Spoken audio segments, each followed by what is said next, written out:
Hello guys, and welcome back to another At the Table lecture. Today, joining us again, we have Chris Rawlins. How's it going on? How are you doing? I'm good, how are you? Super excited to see you, and super excited to see what you're going to show us. I know you have a lot of things planned. Yeah. And we're going to try to jam everything. We're going to try our best. Yeah.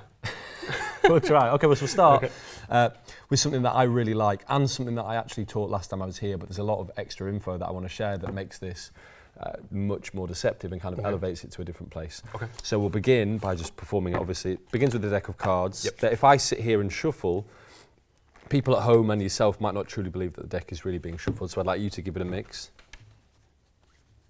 This is where we all judge your shuffle, which is solid. Okay. And then actually the best way to shuffle these is as you would at a casino, it's just washing the cards. So just kind of push them around the table. Go crazy. There we go. Very good. Okay, I'll gather them like this. So what you might not know about me, I know you do know this, but most people don't know about me, is that as well as doing mind reading, I actually memorize things. And I do a whole show about memory. Yeah. And when I first got into that, it was about 10 years ago now, I was actually doing one piece of memory amongst a mind reading show, just for a bit of texture. And I realized over time that people found that quite interesting, and that's what kind of nudged me to develop the bigger show. That is now really the majority of what I do. And the reason I'm saying all of that is what I'm about to show you is the first demonstration of memory that I learned as a memory guy, because I, as a magician at the time and a mentalist, I thought like, what should I memorize? Playing cards. So there are 3 stages to it, and each gets a little more difficult, but it's an interesting demo, and even though it doesn't really have, it's not like a method I can just teach because you just memorize the cards. What I hope it will do is inspire people that watch this, and maybe yourself, to at least think about looking at how you can memorize something and add that into a show that you might already do, or a performance situation you're already performing, to kind of give it a little texture, so we're not just always doing the same thing. So with all of that talking and all of that being said, I'll just have you to begin with cut off a small group of cards, place them face down on my hand. I'll show you what I learned to do first. Thank you very much. And I can't actually talk and do this, which is annoying.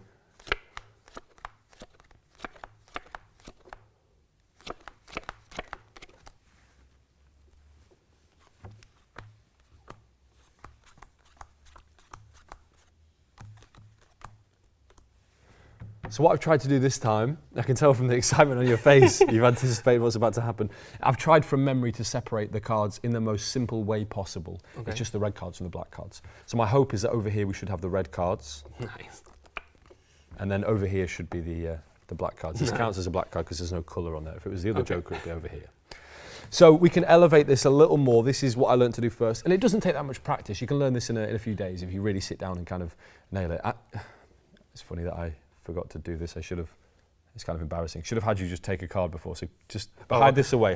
Sorry, that's funny that I forgot to do. Okay. It's been a long journey here. Okay. That's all. Okay, so this time, if you want, you can mix more, but you don't have to.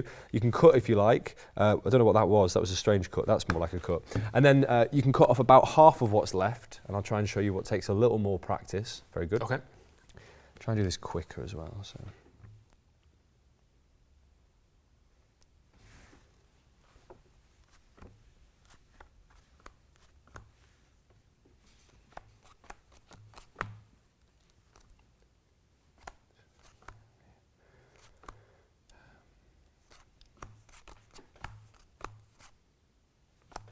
Sometimes you can, this is right, okay. So what I've tried to do this time from memory, it takes a little more practice, is to separate the cards in suits. So this is where I remember to place the hearts, because even though you're sat there, everyone watching, this is kind of pointing towards them, so this should be the hearts. Nice, wow. Over here, if I was a violent person, I'm not, but if I was, I'd use my right hand to club you around the head, right? It's how I remember to put the clubs over this side. Facing towards the ground, if the axis was different, would be the spades, because we kind of use spades to dig into the ground. And then over here, if you were a lady and you were engaged or married, you'd wear a diamond ring over here, so that's where the diamonds go. Wow. And you'd have to clap. No, it's good. At this stage, right, so I've seen over half the deck. I've seen actually 32 cards out of the 54 that are in this deck, because both jokers are in play. One joker hasn't been played yet. So let's imagine we're in a casino, cards are being played, dealt, drawn and shown on the table. And at this point, if I look at what's here, in theory, I should be able to tell you what card you've hidden away by kind of eliminating all the ones that I've seen. But I'll try and do this last one kind of rapid fire. So give me a sec.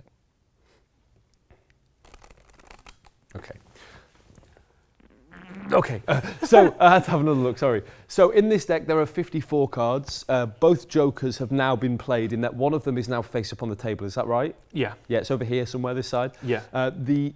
The hearts, I've seen every single heart, they've all been put in play. Not in order, obviously, because you shuffled and cut, but the hearts are all there.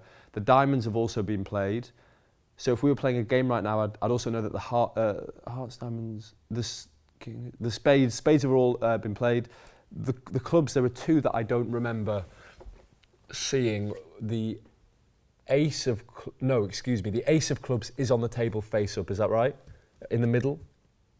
Ace of clubs. Ace of clubs. Ace, not ace. I sound English and strange. Ace of clubs is here, yeah? Oh yeah, I see it. So if the ace is here, then the other card that I've not seen, the only other one must be the six of clubs. So take it out and show me and everyone else and put me out of my misery. Oh, nice. There we go. Nice, nice. That's incredible. So the good news is I completely lied to you all.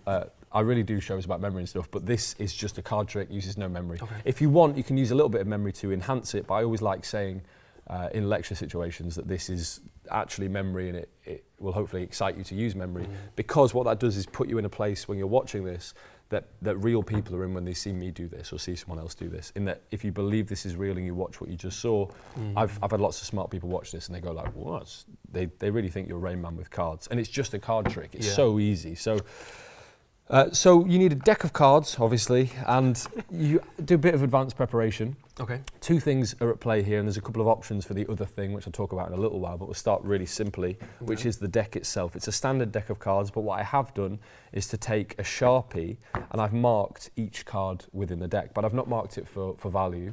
I've just marked it for suit. And I've marked it in such a way that if you wash the cards, which you did, they're on opposite sort of corners, so that if you spin the card around, the marking will always be in the top left corner. This is important for phase 2, right? Yeah. But these marks, you don't have to think about. Like, I've simplified it as much as possible, and I came up with this trick, I don't know, maybe 6 years ago or something, and I taught it last time I was here, which was about over 2 years ago now. And I'm going to share lots of extra info, but what hasn't changed about this routine is how I mark the cards, and that's because this way is the most efficient way. Because if we were using I really like the Garrett Thomas speed reader deck. Penguin just put out the, might be controversial to mention them here. Penguin just put out those mark cards. I think they're very good as well. Luke's got the Marksman deck is a great deck of cards. There's lots of other things, but all those mark decks are fantastic. But the problem is if you use a normal mark deck here, you have to read the card and see what it is, so 4 of diamonds. And then you have to think, diamonds, it's a 4 of diamonds, diamonds go over here. So no matter how fast you can do that deal around for phase 2, it will never be as fast as you can do with this marking system, because what these marks do is actually tell me where to place the cards. Wow, okay. So what I'm looking at is the petal, the kind of flower in the 4 corners, near the corners of the bicycle rider back design. And I ignore all of the others and I just focus on 12 o'clock, 3 o'clock, 6 o'clock, or 9 o'clock. And I just add one little dot of, in this case, red Sharpie ink. And there's a few other pens and brands that are good or as good as Sharpie. This was actually just Sharpie. And what that does is literally tell me where to place the cards. So for example, I'll put them in the right place. So hearts are marked at the very top at 12 o'clock. Clubs are marked here at 9 o'clock. These are marked at 6 o'clock, spades. And then that's not a diamond, but this one is. Sorry, club. Show the marking to the camera? Yeah, of course. So let's take a look at how I mark the cards for pseudo for the suit for phase 2. These were discovered here at the Murphy's studio. I just want to clarify that I do not carry jumbo cards with me, but this will be very useful for explaining this marking system. So we've got a heart here, and I'll use a red pen so you can really clearly see this. So the heart, I would mark by colouring in this petal, and then if I spin round, I'll show you it properly in a second, don't worry. So now you can see here how when it's on the table, that's pointing towards the person you're performing for, which tells you it's a heart. But you don't even have to worry about that. It tells you where to put that card. If you do that to all of the hearts, they will all end up in the same pile. You can't go wrong. So that's a heart. Then we have the spade, which points towards the ground, so same thing. But obviously a different petal. Don't mark them all the same as the hearts, because then you'll be very confused. I've done that before, believe me. So this one is pointing towards the ground. Think of it as if it's on the table. It's pointing towards you almost, rather than towards the spectator. And the same is true for if you rotate the card, meaning that when it's on the table, I know it goes here because it's a spade. That's for that one. We have a diamond next, so diamond goes the left side, so this would be the 9 o'clock position on the petal. Same if you rotate, it's weirdly harder to colour in more space than just with a normal size deck to just dab it. But so diamond, you can see, points towards the left. Up here it's right, and the same is true if I rotate. And I use the line of saying it's where you wear a diamond ring if you're engaged or married and you're a lady. Don't know why I say that, it just sounds funny. It's true as well. And then we have a club. My favourite line is when I say, if I was a violent person and I'm not, and then I like to just do a little pause there because it makes them feel really nervous that they're sat next to you. I'd club you around the head with my right hand, and that's why this is on the right hand side. And again, the same is true if I rotate these. We see that it's still on the right hand side. So what this means is, however they wash the cards or spin them around, this will always be a club, this will always be a diamond, this will always be a spade, and this one will always, obviously, it's the last one left, be a heart. Okay, so you can see here that this is a heart, and from your perspective, you can see this marking is pointing towards me, so that means it's a heart. From my perspective, it's marked on the opposite corner, which is over here, and it's facing towards the person you'd be performing it for. Obviously, you can't sit there because you'd be blocking the camera, but that would be normally the case. And then on here, they're marked, so if we imagine this kind of cross design is on the back of the petals, and there's all these other petals, but we ignore them, and we just mark these ones. So if the marking is here, I don't have to think about what that is, I just place the card there, and if it's a heart, it'll be marked here, and I just place it there. Yeah. So as I go through, I can very easily just look at where the marks are, and place the cards. I just spat on the mat a little bit. Okay. And place the cards exactly in the right place. It's absorbent. So that I don't have to do any thinking. What this does is really speed up, let's put that there. What this does is really speed up the deal around for phase 2. And I think the quicker you can do this with a few extra things I'll talk about in a second that I didn't talk about last time, those are the things that combine together to make this seem really kind of amazing. And performed in the right context, because with this, context is everything, right? If you're doing ambitious card and then you do this, it will feel like a magic trick. But if you're doing something that is, I don't know, if you're having someone draw a picture and guess what it is, and then you say, this is the other thing I learned to do. And it kind of helps me out with the other things that I do that you've already seen, which is I've learned how to remember. I'll show you.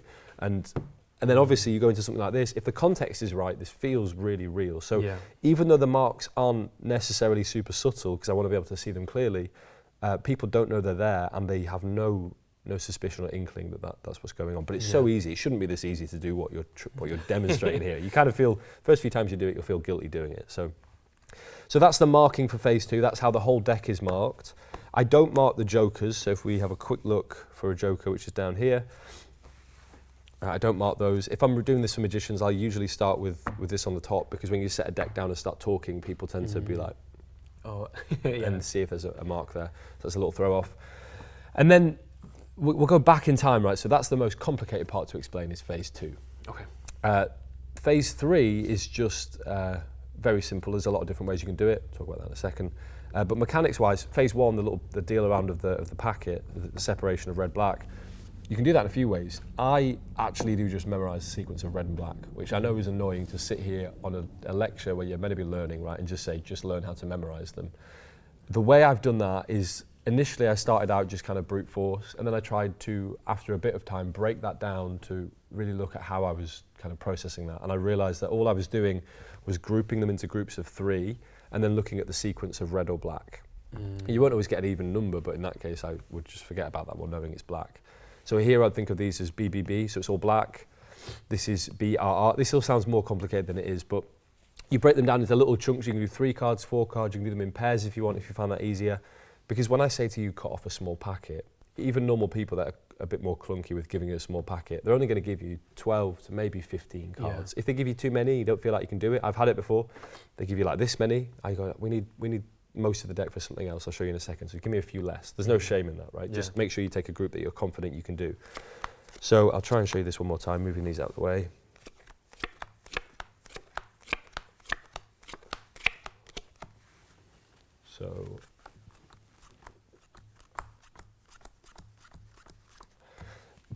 So that's the red cards here and the black cards here again. But the reason I really memorised the cards for phase 1, however you learn to do it, Lewis Jones has a thing called the pattern principle that's really great. There's also some other people that have work on it, but I've not seen their work on it. I now know Lewis Jones is one, but I think the best way to do it, if you don't have access to Lewis Jones's pattern principle, which I first read in Hector Chadwick's book, which is a hard book to find, but anyway, it's out there. You can find it if you really want to, you'll find it, and you should buy it and read it and study it.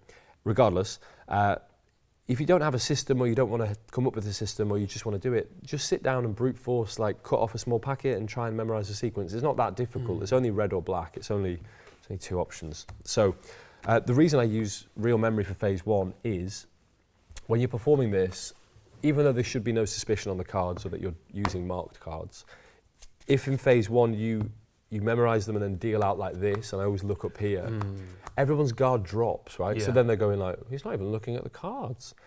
So by the time you get to the revelation of the red cards here, the black cards here, you've not even looked at the cards since you memorized them, when you're allowed to look at them. Yeah.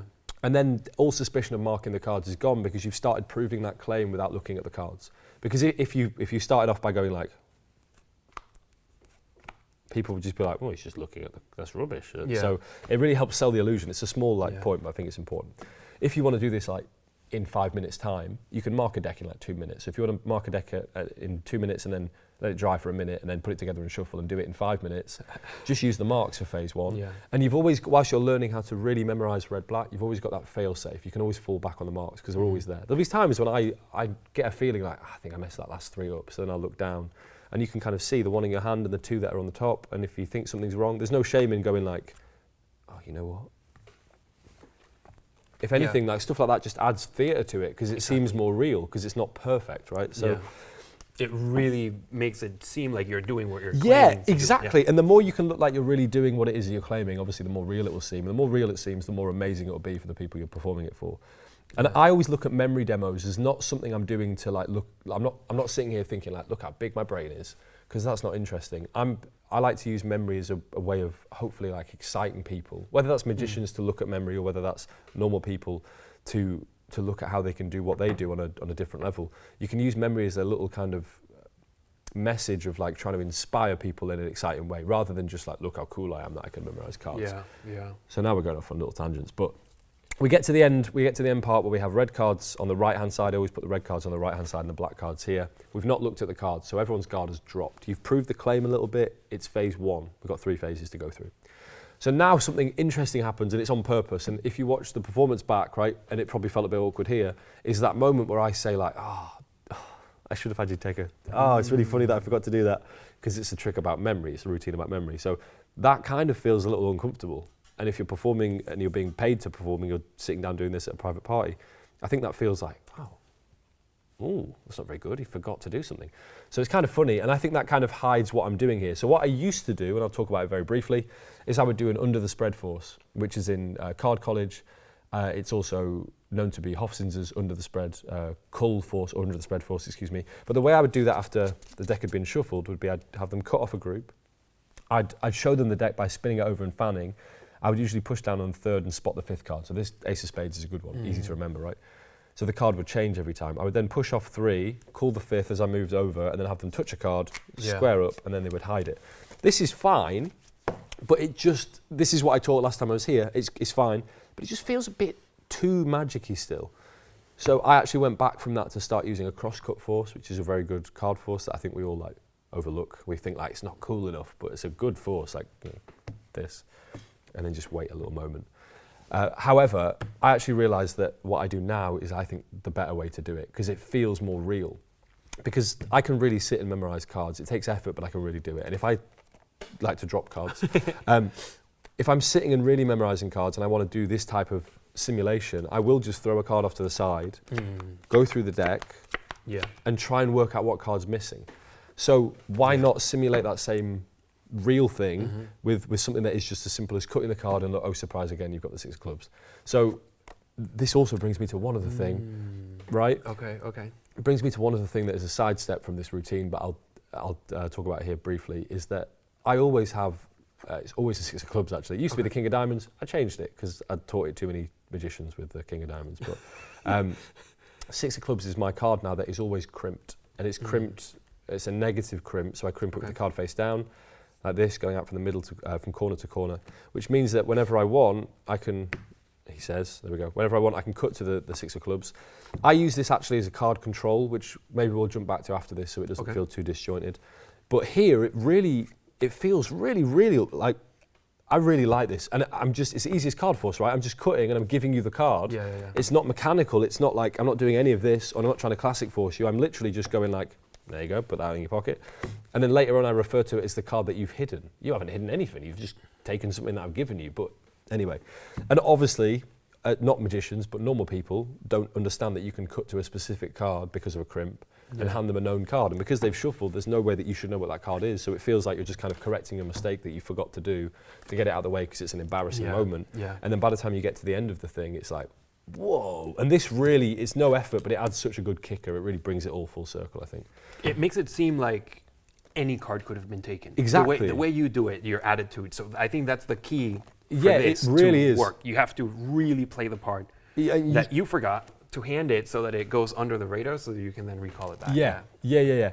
And I'll talk at the end. There's a way you can do this by having them, you can spread the cards, have them take out any card that you don't see and you can know what it is. It takes more effort, but it's a way you can do it. So I'll talk about that as well. I didn't talk about that last time. Okay. So we now have the two groups face up. I've given you the 6 of clubs, or don't do the 6 of clubs because I'm doing that one, but do a different one. Yeah. But you've got any card. That's actually not the 6 of clubs. That's very funny. Here brings me to a point I need to talk about. After you've shuffled the deck before we begin phase 1, with a crimp, you can always see roughly where it is if it's freshly crimped. And if you can't see it, you can usually do this to see where in the deck it is. So you do have to make sure, if you watch this back, you'll see, I do a little check to make sure it's not in the top third. Because if you cut off with the crimp in the first group and I deal it out, then I have to resort to a force. So the way to avoid that is just to check where it is. I, in this case, would probably move it a bit further down, And now when you cut off for the second phase, the first phase, you're still going to leave, say you cut off those for the first phase or these, there's still enough cards here that I can cut to the 6 and it's still here.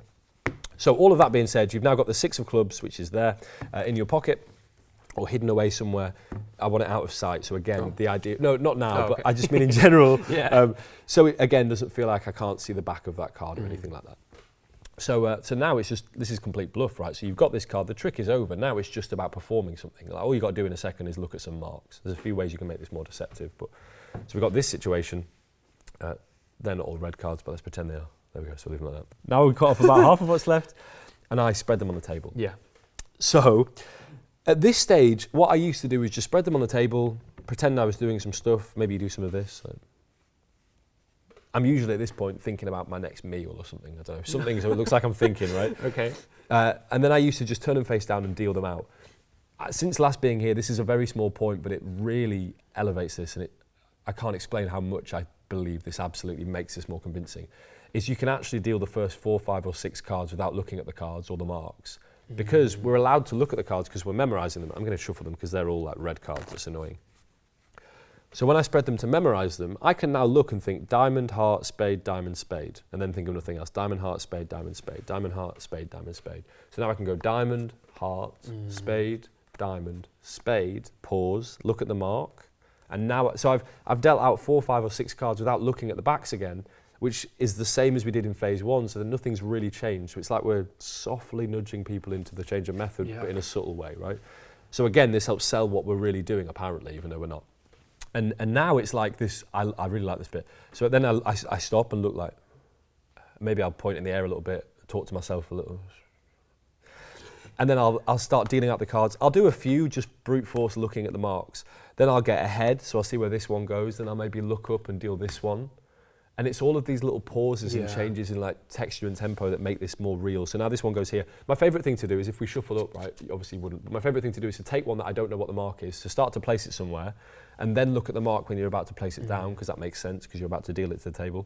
And I can see this as a spade, right? So in this case, I do this. It's another moment of not looking at the backs, and then I go, no, it goes here. And then I carry on. So it's another little pause, but as many times as you can not look at the backs of the cards, the better. You obviously don't want to get any wrong, but you want to kind of style this out. And then the jokers aren't marked, so if they come up, I put them in the middle. It's a really nice moment when this happens. Then we'll do a few here like this. The last one I've seen already, but goes there. And all of these little things, there's just little convincers that really sell, and they're no effort, they're totally free, but they make it so much better. Yeah. So now we have the revelation of the suits. I always like to say the same kind of, it sounds more real again if you say like over here is where I put the clubs, because if I was violent I'd use my right hand to club you around the head. This is the hearts because they're facing towards your heart. The diamonds where you do a diamond ring, if the axis was different, the spades. If you get a joker, right, you get this great bit, so you go like 1, 2, then you do this one a bit faster, this one a bit faster, then you pause, say this one doesn't belong anywhere because it's the joker. And the moment that hits the table, they're like, whoa, yeah. what? Yeah. So it's a cool little bit. Yeah. And now I know what card's in your pocket, so it's like the easiest end to a trick in the world. This is like complete bluff. And I used to just go, boop, and then close my eyes and say some stuff and reveal the card. But here's another detail that I didn't talk about last time. It didn't exist last time I was here, because I've been doing this quite a lot since then, and I still really like it. And so much that I'm here talking about it again for probably too long already. No, this is great. I'm dribbling the cards and I'm looking for 2 things. I'm looking to see if the other joker has come up. So in the performance before, we'd had one joker come out in the second phase. Yeah. And then there was one actually on the table. I had to look back, but that's again fine. So I'm looking if there's a joker, and I'm also trying to spot one other card that is of the same suit as the card that is for you, the 6 of clubs, but I want everyone else to do a different crimp card. So I'm looking for another club, right? So I'm dribbling the cards. I see 10 of clubs, because 9 would be too near the edge, too easy. 10 of clubs, no joker. So then I can turn away or close my eyes, and I say, so if I'm to try and go back through my memory and remember which cards have been dealt or played, if you want to frame this as like a casino game, I would say that all of the hearts have been played. I've seen every single one of them from memory. And I like to drop in the words from memory just to kind of remind them what's going on, apparently. All of the diamonds, also the spades, I've seen every single one of them. Both jokers have been in play, and that's like, it's a nothing bit, but it sounds like you're doing, it's 2 more cards, but it sounds a bit more impressive. And then this is the bit I really like. So then I say, there are 2 cards I don't remember seeing. This I have to give a nod towards. Luke Jamay has a great card memory routine on Jamay's mind that he did in other places before that. And that line comes from him. There are 2 cards I don't remember seeing. And here it's changed a little in the sense, very tiny, but in the sense that I'm mentioning a card that I've seen and I know the one that's there. So there are 2 clubs I don't remember seeing. The 10 of clubs. The 10 of clubs is on the table. I'm still not looking at this point, right? And then you go like, yeah, it is. And just that moment sells the idea that I've apparently taken like a mental snapshot of what's on the table. Whilst looking away, I can recall that the 10 of clubs is on there. And then I go, so the card that you've hidden, which you haven't, but it sounds like you have, must be the 6 of clubs. Show them. And then you do. And that's the end. It's like the easiest. It's crazy how easy it is. Yeah. But that is pseudo. And that is, I think, every single detail. And there are only some small changes. And most of them are just about being a little more observant and changing how I have forced the card. But it makes a big difference, real big difference. This is a trick for me that I still use in like meeting situations. So if I've got clients that are potential clients at that stage and they want to see something, but if they want to meet 9 o'clock in the morning and I don't feel like really memorizing cards, I will still do this because it's no effort and it looks just as good as the real thing. Yeah. And what's nice about it as well is it has this structure. It has a 3-phase structure, and it has every kind of bonus and benefit of a magic trick because it's properly structured. And at the same time, it feels like a real demonstration. So there's this cool like conflict of like what it apparently is and what it really is. And best of all, like my favourite things I've ever come up with of my own, and my favourite things of other people's that I like to do from whatever place, music as well. It's always the easiest stuff. Like the easiest things are the best things to perform because you can just so be in the performance and with the people rather than thinking like, did they see my bottom deal? I don't know. So all the subtleties and all the looking up and the stopping and the I'm gonna do this, that's really what sells. Yeah, that's what elevates this from a magic trick to I'm doing what I'm claiming that I'm doing. Yeah. Because I didn't think they were marked. Oh, good. Yeah, so because you were looking up and all of the little subtleties, I'm like, they can't be because he's been looking away and he's doing this. I'm like, okay. Probably he's doing something else. I can't wait. And then you found out they're marks and you went, oh. No, it's great because it's so easy now. Yeah, so easy. So incredible. And also like it's worth considering doing this or something like this. And maybe this is the only thing. If you're in like a little situation where you're doing, say, a mini little show, private party, you're in someone's house, maybe you're sat around a table like this with 4 or 5 people. And you're doing a little performance. Maybe this is the only thing you do with a deck of cards and you do some other things. Or if you do magic, maybe you do lots of other stuff. But for me, it's maybe I'm reading some people's minds and I'm telling them things about them I shouldn't know. And then I go, let me show you something else. It's a little different from what we've done, but it really interests me and hopefully it will you too. So we do the whole thing. And then it's very easy to switch this deck out to put it back in the box and then to give it to them as a nice little, it's just as a nothing. It's not like you don't make a big moment of like, and here is a gift, thank you for paying me hundreds of pounds to be here. Because then they're like, well, it's just a pack of cards, mate. But if you do that, you then ditch this deck and leave them with a deck that is obviously of the same. Don't switch it for some like crazy deck, but the same deck, that should go without saying. And now they're left with the deck you apparently just did the thing with. And one extra little thing is I would have the 6 on the face if you're going to do that. Lots of people have talked about these ideas before, but if you're going to switch the deck, you can gather the deck up. The card that was in their pocket or hidden can go here. They can go in the box. You can do something else, switch it, and then at the very end, just leave this here. And then they might go back and check the cards, and when they do, there's nothing to find. So after you've left, there's another little way of really leaving them with like no possible way this happened. And obviously, then they're not left with a card that has a crimp in. I would probably quite happily leave them with a marked deck because they're probably never going to look at it. But it's not recommended. This is a great piece. Yeah, this is really nice. Thanks, man. So it almost seems like you're showing them something you're not supposed to show them. That's kind of like what it seems like. It kind of feels like a peek behind, like, let me show you how I learned to memorize cards is kind of the framing of it. So the first thing I learned to do is this part, boom, boom, boom, boom, boom, just red, black. It's not as difficult as it looks, but it took me a while to learn. The next thing is more difficult, but we'll try. Oh, should have had you take a card out, Then you do the suits, and then by the time you get to that joker bit, or you turn over the last thing and spread them out, that's really like, that's where it starts to jump to like, this is not possible by a normal human. This guy's strange. And then by the time you're like doing Rain Man level, like, whoop, up, it must be the 6 of clubs. Yeah. They're like, what? Yeah. So yeah, I really like it. I'm really fond of it. And it'll be one of those things that I'll do for 3, 4, 5 more years. And in that time, I'll have more stuff to talk about. And everyone will eventually say, Chris, we are bored of hearing about that trick called pseudo. But I really like it. Yeah, I'm looking forward to a few years what you'll do with this. Yeah, I'm curious as well. I don't know, who knows? So there is an extra thing I'll just talk about very quickly, which is if you, for example, I'm going to shuffle them. 2 other things. One is that, if I move these, so let's imagine we've just done the trick. What happens is, that comes out the pocket. These are actually, I'll put some more reds in, kind of simulating as if we'd done it, because this is usually the situation, in that you have a pile of black cards on the left-hand side, a pile of red cards here, this card is usually here, and these cards are usually here. So you've done the reveal, this has been brought out and shown. If you gather up like this, like this, like this, and like this, and then sit down and wait, and do some kind of sequence of false shuffles or cuts, you can actually have them now cut off, and now you're set to do like out of this world almost with a smaller packet of cards, but you can frame that as you actually, without knowing, have memorized a sequence of red, black. So deal 2 groups of cards here, without thinking. And now you can do like a strange version of Out of This World for free because you're already set from doing the previous thing. And then on top of all of that, if you, excuse me, not if you excuse me, that sounded like I was about to leave.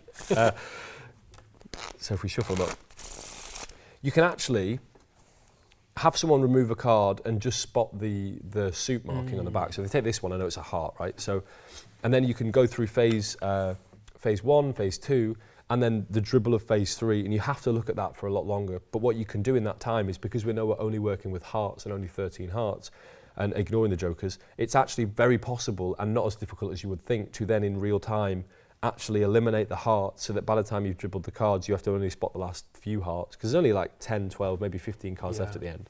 Only a percentage of those will be hearts. So at the end, you're kind of so far ahead. And you can have them like spread out over here from the second phase, so all the hearts are over here neatly, and all the hearts in the first deal round are kind of still on display. So you kind of got this open crib of what's been played. And at the end, you can go like take a little more time. If you want, you can gypsy glimpse, so you can do this and still be looking at the table.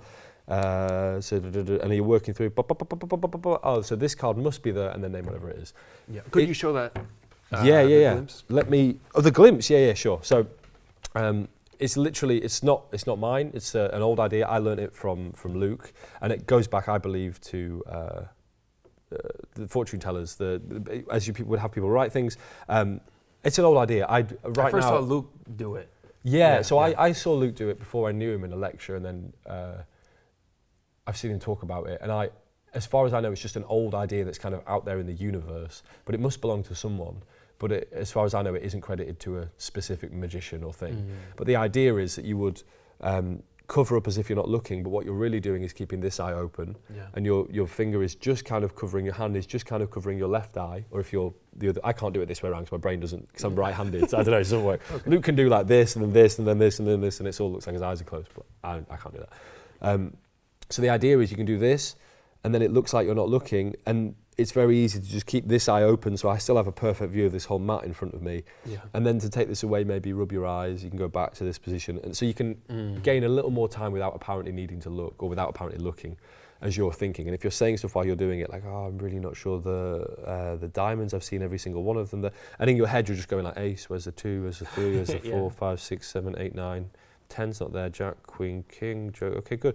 And like, it does take a bit more time, and it takes a bit more practice.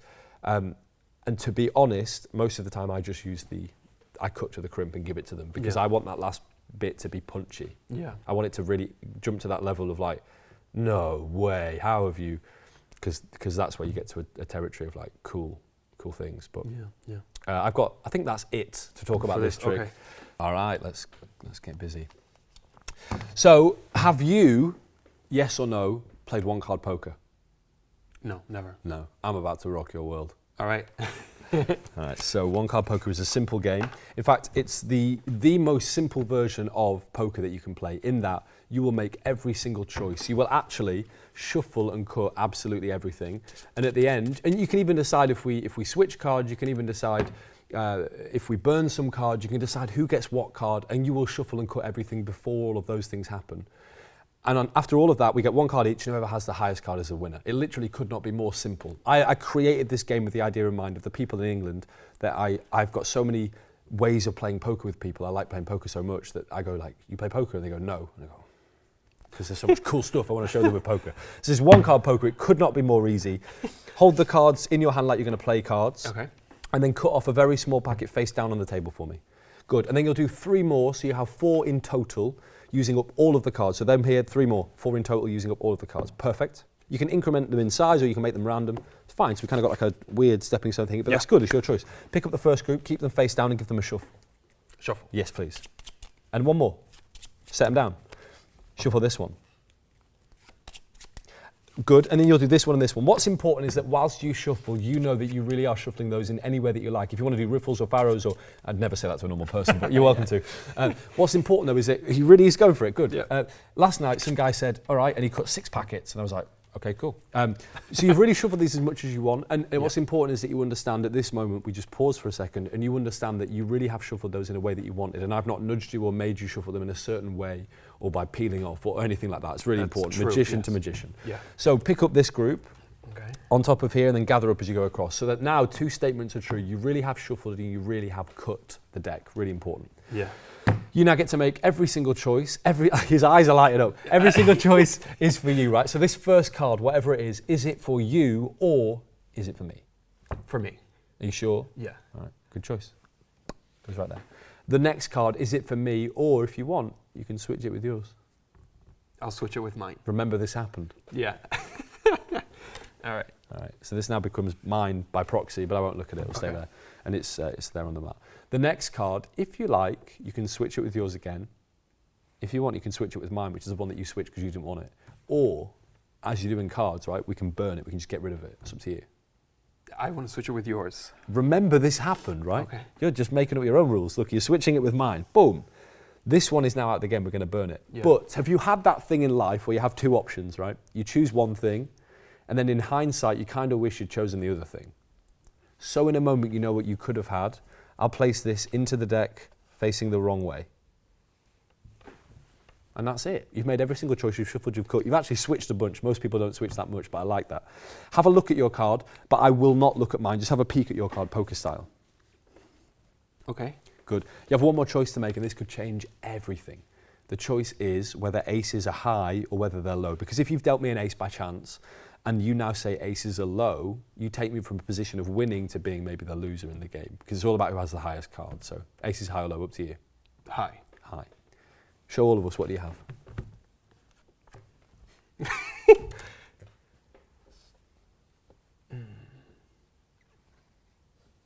What was the next?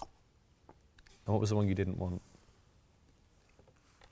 That's crazy. That's one card poker. Yeah, it's fun, right? I enjoy this so much. I shuffled. Yeah, you really did shuffle. There's only 4 aces. You don't add them on. You do everything. It's the easiest card trick I've ever thought of. And I enjoy it so much because it's so hands-off that you can just really enjoy performing it and having that kind of back and forth with the person about making all the choices. There's a few things about it that are kind of deceptive and you don't realise, I think, maybe after the fact you would, which is that I can't, right now my brain is like a little melted. Yeah, so, right. Yeah, so, yeah. but what starts off as a claim of like a game of one card poker actually shifts in effect. So it's actually a production of 4 cards. It can be a force of any 4 cards that you like. But in this case, it's 4 aces. So it kind of has that game feel, so it's kind of fun and playful. But at the same time, at the end, you have this surprising ending because it shifts. Because if at the end it was like you have a 10 and I've got a 7, I went, no, you win. Then you'd be like, that was a waste of my time. so it has to have that kick at the end to be exciting, right? It has to have that. This is very much just a magic trick, right? But it has the framing of a game and it has that surprise. So that's why I like it. Also, it's all done by you.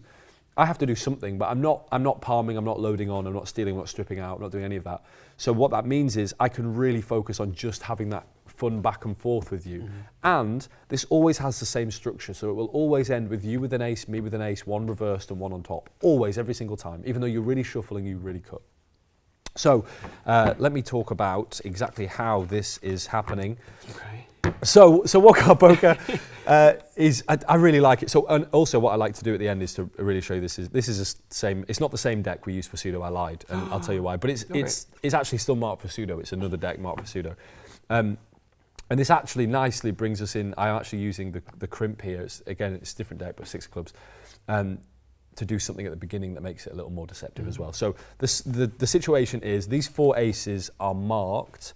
They're marked not in the same way as pseudo, and normally I wouldn't have a deck marked up for pseudo and one card poker, if I'm being honest. I normally would just have them marked. In a normal deck, I mark the aces, and then I will mark the 6 of clubs, which is at the bottom now, and I will also crimp that. Okay. And that's the prep that I do to every deck that I use. Sometimes I'll do pseudo and I'll mark those, but if I know I'm going to do pseudo, I'll just grab one of the many decks that Anyway, but normal day-to-day basis, it's very easy to crimp a card that we've already talked about and to just do a little mark on the aces. And it'll be that negative crimp, right? The negative crimp, same crimp. Okay. So it cuts to the bottom because you don't want to end up with it on top because it'll get in the way. So all I'm doing here is with a pen that writes in like white ink, and it's not. It's like I'm trying to think of the exact make. It begins with a P and it's got like a colourful. I have them. I can't remember them. They're like chalk almost markers, and they make really big ones. Not chalk. They're like paint markers. That's the word I was looking for, not chalk.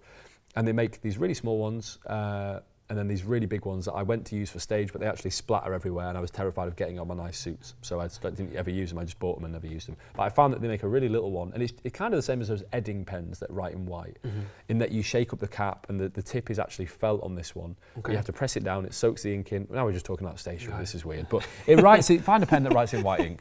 If not, use an X-Acto knife and scratch it in. But you can see here. That I've just added like an extra little bird to the side of the angel, right? And it's on both sides so that if it's rotated, it will always be there. Yeah, can we show that? Yes. Yeah.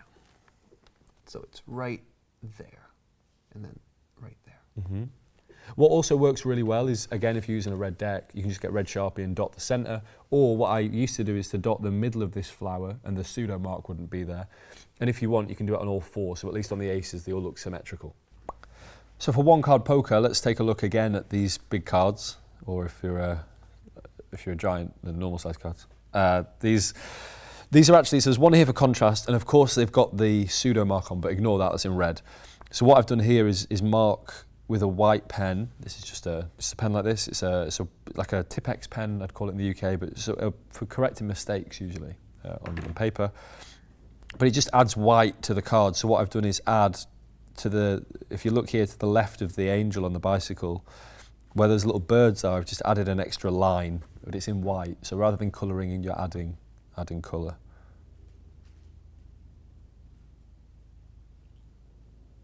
And then also the same is true for if we rotate, it's again here. So they're always on the right hand side. So there's one here and one on this side, but that allows you to spin the card. And just so you can see what that looks like compared to one that has no mark on for the ace for one card poker. That's your comparison.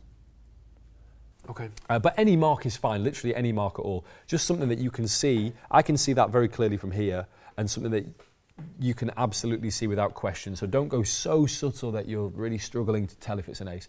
I've done this by like dog earing all the aces in a borrowed deck before. That works okay. I've done it with other ways of marking the cards, but this is the way that I always come back to. Okay, okay. So these 4 aces are marked. They begin in any order, it doesn't matter, on top of the deck. Yeah. I'm actually then cutting this into middle. So at the beginning, so by cutting to the crimp, they're now here. But at the beginning, I can run off just a few cards, and I'm not shuffling past where the crimp is or where the aces are. Then I can throw over. And now whilst looking at you and not looking at the deck, I can cut and set the deck down. And this now means the aces are on top at the beginning. But it's totally fine to just start with them on top because they're going to shuffle everything anyway. So there are a few things at play, aside from everything I've talked about so far. The main thing is a cut by, it's the J.O.C. false cut, which looks like this. Which doesn't do anything, but it is such a deceptive false cut. And many other people have realised this over the time. You can have a spectator do it because it's so easy. It's cut off someplace, then here, then here, then here, then gather up. The weird thing about this cut is if, I'll just get rid of the aces so I don't slow down the explanation, but if you actually do this for real, it would actually look like this. That's actually cutting the deck, but that actually looks like you're putting them back where they started. Yeah. So the real version of this cut looks false, and the false version looks real. It's really weird, but that's why it's so great. So I'm beginning with them on top of the deck, and this is kind of how I solve the gather up. So they begin here. I'll turn them face up for this explanation, right? That'll be a smart way of teaching this. I never teach this trick, so so this is like one of my magician getters at the Ruskin or something. I don't know. Maybe not anymore now. It's on here. I don't know, but I really like this trick a lot. So it starts on top of the deck, all 4 of them. Okay. And I ask you to so hold onto the deck. I say hold them in your hands like you're going to play cards, just so that they have them all contained. Because the worst thing that can happen right now is they drop the cards everywhere, and then you either just leave them on the floor, which is probably what I'd do, and you do something. You go 1 card poker, you lost your chance. We're going to do something else. But you don't want that to happen. And now I point down to the table because I want you to place them here and go across this way, because then the gather up makes more sense rather than it feels weird from my side. I'm just so used to my brain doing it this way. It'd be weird to go to gather up this way. And the last thing you want to have is tell them to gather up in the wrong way so that they really cut the deck and lose the aces, because then you're in trouble, right? Then you've got to do some Ben Earl stuff that we all can't do. Or some Steve Forte madness of really popping out the aces. So I ask you, this is a language and it's important. And the big part of this method is like, I am actually kind of nudging you to do what I want you to do, but not in a way that is like, it's not like unlikely to happen. It will happen every single time, because what I say is, I want you to cut off a very small packet face down on the table over here. So I'm telling you what to do and where to put it, and then you do that. Perfect. That's good. That's fine, but like, so very small packet is going to be about this. Some people give you loads of them, but that's also fine. We'll cover all that in a second. Okay. I'll go through the basic version, then we'll talk about the details, or the extra details. So a very small packet. Then I say, and you'll do, so this feels like I've done an instruction and I'm pausing to explain what will happen next. It's almost like this is an example for what you're about to do. Okay. So it doesn't feel too weird, I don't think. So very small packet down here, good. Now you'll do 3 more, so you have 4 in total. I always do the fingers, right? People aren't stupid, but I want to really make it clear. You do 3 more, 4 in total, and you use up all of the cards, the entirety of the deck. So cut them into 3 more groups. And then at this point, when they start cutting, just to cover the quietness, I say like, and you can make them incrementally bigger or random sizes, or good, we've got like a kind of smaller here, bigger, smaller, bigger, fine, up to you. So pick up the first group, you do, and then I say, and give them a shuffle. Keep them face down, but give them a shuffle. So do that, and then stop. What happens now is they're either perfectly on the bottom, or they're near the bottom with a few cards in between, depending on how you shuffle. Most likely is that they are now at the bottom, maybe with 1 card beneath or a few cards above. Very unlikely is a couple of cards in between. And it's at this point that I say good and give them 1 more. And now you bring them back to the top and set them down. This is perfect. We'll talk about what happens in a sec. And now it doesn't matter how you shuffle these or these or these. I don't care because the aces aren't there. And I say pick up this group. I don't call this the first packet anymore, because if I do, they might link that back to what happened that you cut this off first, right? So pick up this group on top of here and gather up as you go across. And I mime that action so that they gather up in the right way. And then we square up the deck. Even though you really did shuffle, what's happened now is there's 1 card on top of the aces, which we can burn, and then we're in the same position we were. In the performance just then, it happens, I'm not joking, I'm going to make up a statistic because they're all made up, but 60% of the time you end up in this situation, which is like a dream. You don't know that you're in this situation until you do each ace, because they're only marked on the back and you see 1 at a time. But if this was to happen, When we gather up and I move the cards to the centre like this, I can see that's not an ace. So I'd say, so what we'll do to begin with is to burn a card. So I'd burn one, and as I take this off, I can see if this is an ace or not. In this case, it would be. Good, so you've shuffled, you've cut, we've even burnt a card, now you'll make every single choice, and now we're good to go. So now, remember the shift in effect we now know about, right? We know it ends with 4 aces, but they don't know that. So all of this switching and stuff is completely irrelevant, but it feels like it's important. And by the time you've got past all of that, they don't remember that I said to cut off a very small packet, and because you still really shuffled and it feels like you cut, it doesn't make any difference, and it feels like there's no way that you could control any of those cards, when in truth, you could control more than 4 back up to the top. So now it's, do you want this one or I want this one was for you? Do you want to switch this with yours? This one becomes mine. You want to switch this one with mine. This one gets burnt. Last one stays on top. So the structure is always, this first card, is it for you or is it for me? Whatever they choose is fine. The next one, same option. Is it for you or is it, do we switch it with yours or do we switch it with mine, depending on what they choose first? Or do I have it? They choose that. The next one is always the same. So I always say, have you had that thing? Do you want to switch it with yours or mine? Or we can burn it. They usually say at that point, I want to burn it, because it feels like another choice they get to make. And then if you even look at this, I'm giving them the option, do you want to burn a card? And if they go, yeah, then I'm not even really burning it, because all I'm doing is reversing it. Yeah. So it's like they get a choice, but they don't really get a choice, which is the whole kind of vibe of this trick. But you want to burn it, great. Have you had that thing in life? And this little bit of wording, it's just a little bit of script, makes it sound like it has a purpose, right? You have that thing where you choose something, and then with hindsight, you kind of wish you'd chosen the other thing, and everyone goes like, yeah, I've had that. So you go, okay, so in a moment you know what you could have had, and obviously this would be face down. I pick up the deck and I place the card in like this so we don't see it's an ace. That's obviously goes without saying. So that's now in there. And then you have the final choice of ace is high or low, makes no difference. They always say high. I've had maybe 5 people, probably doing this about 1,000 times now, 5 people maybe 10 have said aces are low. And then I just think like, are you stupid? But if they say that, it doesn't matter. Anyway, so then they have this real good look on their face most of the time. You get 2 types of people with this routine, which is either the person that they go like, aces are high. And you go, what do you have? And they go like, yeah.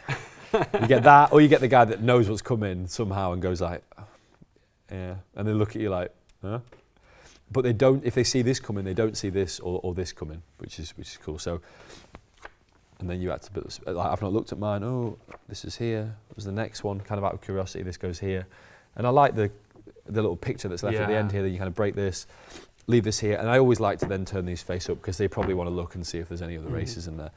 So, the important thing here is if you're watching this and you've never done this trick, or you're going like, okay, maybe you were fooled by it, maybe not. But if you were, you might be thinking, all right, it's all well and good, but this at the moment might sound a bit like a method that is really good some of the time, and some of the time is you have to kind of freestyle. What's good about this is that the structure is always there of the who gets what, do you want to switch, that thing where you wish you'd chosen the other thing, and then goes in the wrong way so you know what you could have had, and then the last one stays on top. You will always get, whenever you get to each ace, that's the order that you do it in, so that sequence never changes. The only thing that can change, only variable, is how many cards might be in between those aces. And sometimes that will be, let's leave them face up, sometimes you'll end up with a group of cards like this on top of the aces. Sometimes you'll end up with some cards in between the aces, like maybe a few, a bunch. It can be kind of chaotic. But it's never going to be worse than like, let's do like, it's hard to even like engineer we'll have you really shuffle in a second, we'll do it. Say this is like the worst example, because remember the packet they cut off is only, there we go, that would be a terrible one, but it would still be totally fine. The packet they cut off is only going to be small. So in this case, I would go, so, okay, you shuffled, you've cut, we'll burn some cards to begin with, and I might say we'll burn some cards, because I don't know how many are there at this point. I can't see through the deck, right? So take this, I see there's not an ace there. Part of me dies inside, but you have to carry on, right? So this goes in. Then I'd burn another one. I go, boom. As I'm taking this off, I see this next one's an ace, and then I go, good, look. Now I can reframe that. We burnt 2 cards, that's one for each of us, right? This first card, and now it all makes sense, it feels logical. If it's more than 2, you just don't say that bit, it's fine. Don't feel any guilt with it, just do it, right? Yeah.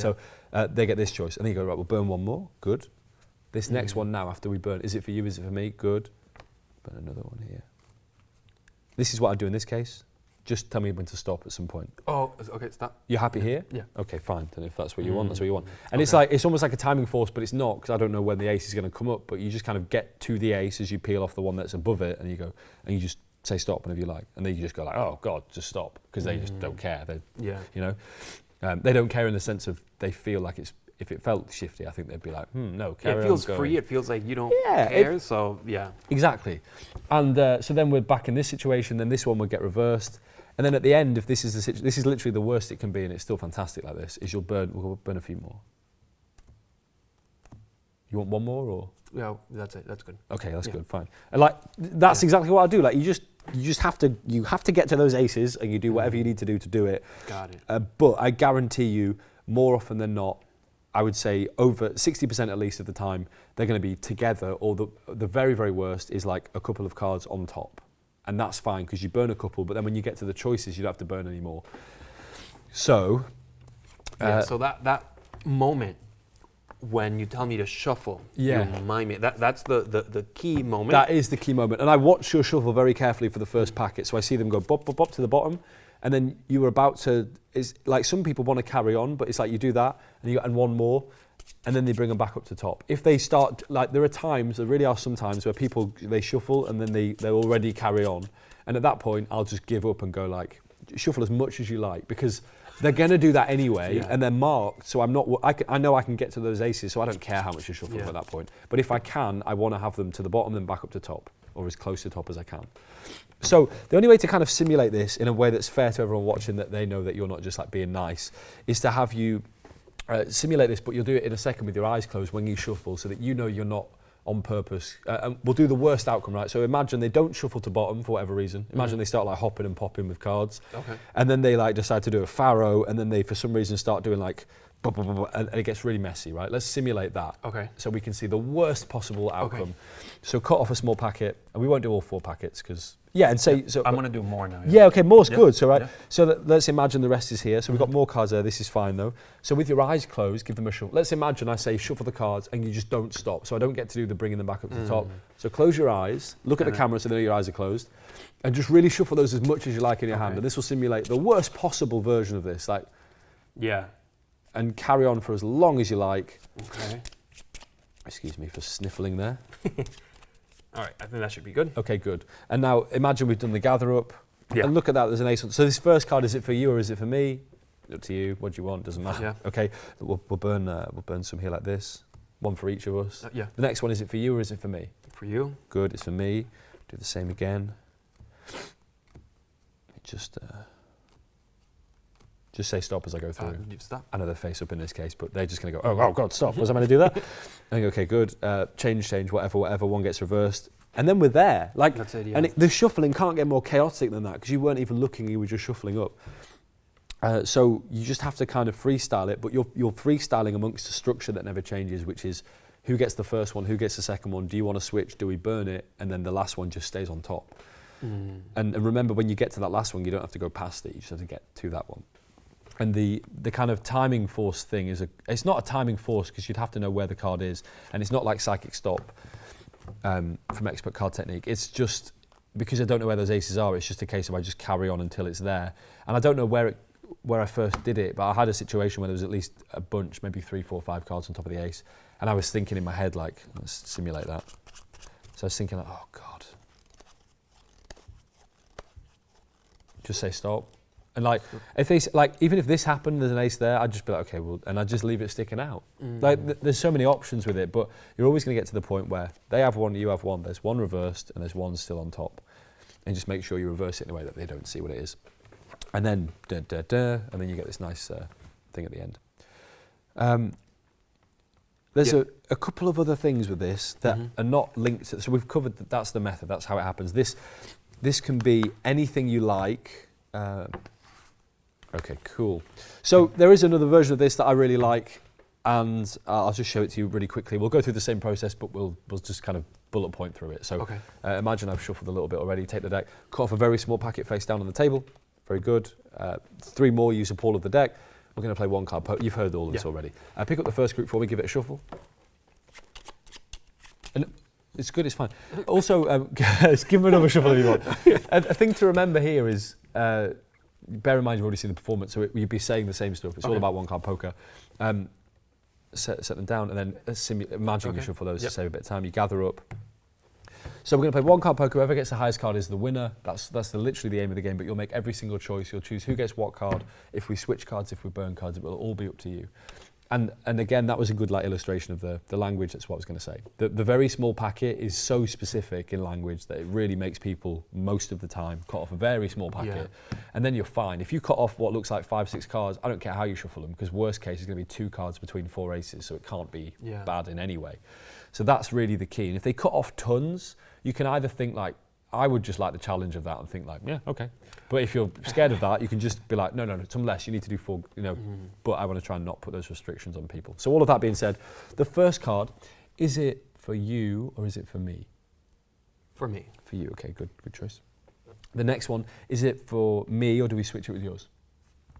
Let's switch it with mine. Okay, remember this happened. Switch it with yours. It becomes mine kind of by accident, by proxy. We'll burn one. The next one, do we switch it with yours or switch it with mine? Or if you like, we can burn it. Let's burn it. Let's burn it, okay. Have you had that thing before, blah, blah, blah, blah, blah, blah, blah, blah, goes in facing the wrong way. So have a look at your card. And the final choice is our ace is high or low. High. Well, yeah. High? High, yeah. What do you have? Show me. 8. 8. Oh, look at that, I beat you. What was the next out of interest? Almost. What was the one that you... Oh, wow. Did you mean to do this? No. No? This is amazing. You didn't mean to do this? No. You had like a look of fear in your eyes when you saw it was an 8, right? You thought like, oh God, he's messed up. No, you've done something amazing without realising. What is the date? Let me check. It's the 18th, right? This would be the 18th, 2019. Nice. So like, it's a stupid version of it, but it's kind of fun. So this should hopefully get you thinking about, this could be a date of birth, this could be a PIN number, this could be any other stuff. So again, like disguising it as a game that ends in this a kind of sidestep surprise of like, I didn't know if, because you actually get to choose what goes where, and in this case it matters, you can mark, I just literally added a bit of black Sharpie so I could see which 4 cards we're going for here. And obviously black Sharpie isn't ideal, but there's so many other marks on these cards, I thought black would be a choice in that moment. However, you can mark them in a way so that you know what order they come out in, because then if by chance they're in the perfect order, you then don't have to rearrange them. But I quite like that, you might lose, there is the 8, there it is, you might lose, and then I might win, and that feels like, well, wasting my time. There's the next one, it was an ace. And the one you could have had a 9. Oh no, this is amazing. And then they're going like, what? No, it's not. What are you talking about? So, yeah, I really like this version of it. It's kind of a bit silly, but I like it a lot. Yeah, well, you can personalize also 2 numbers that mean something to them if you somehow figured out. It could also be like a number a birthday would be perfect. Yeah. You can find that on Facebook. I don't know why I said Facebook so weird then. Facebook, Instagram, it's very easy to find those things out. You can also have them write down their birthday and peek it somehow or know it somehow with your favourite peek wallet or going into an envelope or any kind of technique with a folded or not folded piece of card or paper, which is a whole different lecture. So I like that version of it. It could also be date of birth, I've already said, and then PIN number's a cool one in that you can just have them write the PIN number down and same thing. But it's fun. I've honestly got loads of stuff with this now that I can't talk about here because I haven't got time. Maybe I'll come back one day and talk about it. But yeah, start thinking about what else you can force, because it is just a force of 4 cards framed as a game. I have to mention some people here, which is obviously the false cut, the Osei false cut. It also, I think the surprise element definitely comes from Chad Long's shuffling lesson, which is an amazing thing. Also uses the same, well, some of the same ideas with the cutting sequence. Chad's amazing, and that trick is amazing, and this is a very different effect and method as well. But shuffling lesson is definitely one of the inspirations behind this. And then also Ben Earl has some interesting work in the Less is More book about, I don't want to say too much because if you've not read the book, then I don't want to tip anything. Cutting to the aces and stuff. Yeah, they're cutting to the aces stuff, but also like stock controls and other things. So all of those people combined with my genuine obsession with poker deals and poker and games and also just like this is a hands-off card trick, and it's not, you can't go and work this in a strolling situation if you're a card guy, because it's hell, because you need table space and you need to be able to talk to them and all of that. But it is a great sitting in a coffee shop style trick, or it's a great one to show your mates. It's a great one to do for other magicians. So. Yeah. And the premise is really good too. Yeah, it's I think let's play a 1-card poker. It's unthreatening, you know. So you've reminded me there, good man.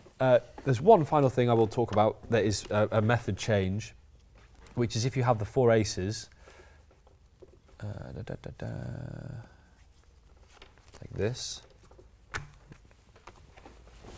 you can actually, she's got $1 bills here, they're not really ideal. I have a 10. I think, no, this is okay. So it's very possible, put one like this, very good. Okay, it's completely possible to have these with the aces underneath, to have them shuffle everything, so you can shuffle everything. To bring this out, to say we're going to play a game of one card poker. The concept is very simple. I will in fact wage a little bit of cash, not too much, it's only $5, $6. Goes down here, we'll play one card poker, they've literally slipped off, but you get the idea. One card poker, etc, etc, etc, or you can load on from under the box, or my actual preference is, this isn't, I'll talk about what this is later, this is just a wallet, but a very good option here, which I'll try and do more properly, excuse me, is to just have them under your wallet, to bring your wallet out, to reach inside, take out a stack of money or bills, and then set this down on here, move the deck. In fact, you can keep hold of this for a second. We'll play one card poker. The idea is very simple. The game is very simple. We'll get one card each, and now this is on top. The temptation now, though, if you load these on, is to just go straight into the, is this one for you, is this one for me? You can't, I don't think you can do that. You have to then still do the shuffling. Even though you shuffled already, they will, I think if you go from them shuffling and you add on, unless you're Steve Forte or Joe Barry or Michael Webber or something, unless you're one of those like killer guys, you will not be able to load the cards on in such a way that is so deceptive they won't think it was a possibility. They might not see it, but they might still, I think if you go straight into the choosing of who gets what, there is too little for them to backtrack, and they might get back to the idea that somehow they ended up on top. Whereas having them break them into groups and then shuffle everything and apparently cut means that at the start of the thing they're going like, well, there's no way he knows where anything is because I've really shuffled. And you make such a big point of like, what's really important is you understand that you're shuffling how you like. It's not true, but da-da-da-da-da. And that brings me back, before I shut up about this trick, is one, that's my money, and two, and two, that I should have, if I'd known I was going to talk about that, I would have had like a stack of hundreds in there. It looked really cool, but the reality is I don't walk around with cash, so there we go. But anyway, so the thing that brings me back to this is the change is when you shuffle this packet, it's obviously quite guided. Like I say, shuffle them, give them one more, because I'm trying to get those back up to the top in a relatively subtle way. But then you reframe that. So after the second packet, really, I say, and you can shuffle however you like. To magicians, you can say, you can faro, you can riffle if you want. It's weird, but do whatever you like. So that by the time you've shuffled all four, you've shuffled these two at least really freely. So it kind of feels, it seems less important with this one. It kind of gets forgotten. So all of that being said, that's one card poker. I like it a lot. I think it's really fun. And I just recommend you go out and try it and play around with it. And you'll be like, you'll love doing it, I think. It's one of those, like, it's really good fun to do because it's like stress-free. There's no slights. The add-on thing is a nice idea, but honestly, I just do it the way I showed you at the very beginning, which is just to cut to the crimp, give them to you, and have you do everything. And I'm reading the marks as I'm squaring up, as I'm taking a card. It just couldn't be easier. As long as you've got eyes and one hand, you can do the straight. It looks also, like you said, super fun to perform, because every time you get to the end, it's like, you can consider it as, now we're going to play, right? So this is the moment where you get to play. And so usually that would be the moment where people would be kind of like, oh, I don't know, what should I do? But if you think about it as like, it's a game, which it is a game, and you give off that feeling, they will consider it as a game and everything goes, and then the ending will be. And also the framing of a game starts off with some people that will register as like, oh, well, he's obviously going to win, and they're going to feel like not so into it. So what's nice about it is the surprise at the end of the four aces. It shifts that effect, not just from like method-wise what's happening, but it gives that nice surprise of that they like realise like, oh, this wasn't about someone winning, it was just like, and then I think it just makes it all feel like a positive thing at the end, rather than like, ha ha ha, I beat you, because that, that is good and has its place, but yeah, anyway, I really like this a lot, and now we don't need the cards anymore. Everything has been absolutely incredible. Do you mind moving on to the next? Yeah, let's do this. So, we'll do this. I'm going to have you think of a word. Any word that you like, and we'll just play a little game. Okay. And the game will be very simple. To begin with, you'll write the word on here, but like this, so I can't see. When you've done that, you'll cut it into the middle of the stack, and then you'll flip everything over so that your word is face down in there as well. Got it. But whilst you do all of this, I will look away, and ideally don't let the camera see either. Don't let the camera see. Don't let the camera see. You got it. Any word.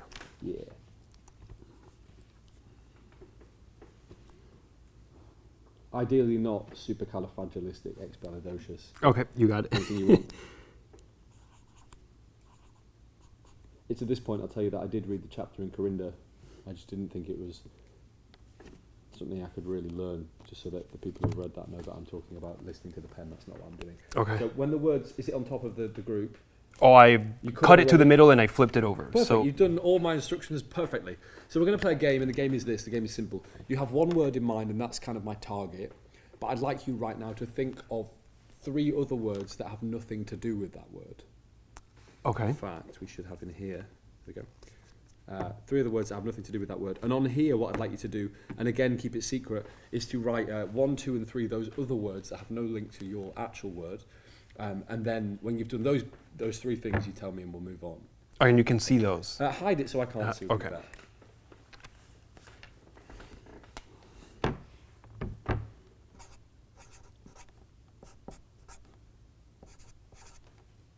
Should have something cool to say at this point, but I don't. I like my peace and quiet.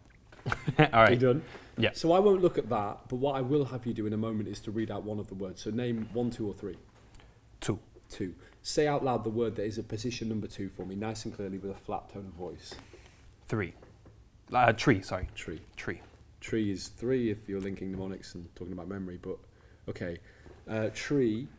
This isn't really about it's not about reading your mind so much as it's like a word association game. So if you say a random word from that little list, the idea is I can backtrack to get the word that you initially thought of. So tree has some kind of link or correspondence to maybe the idea of paper. Paper would have correspondence to the idea of money.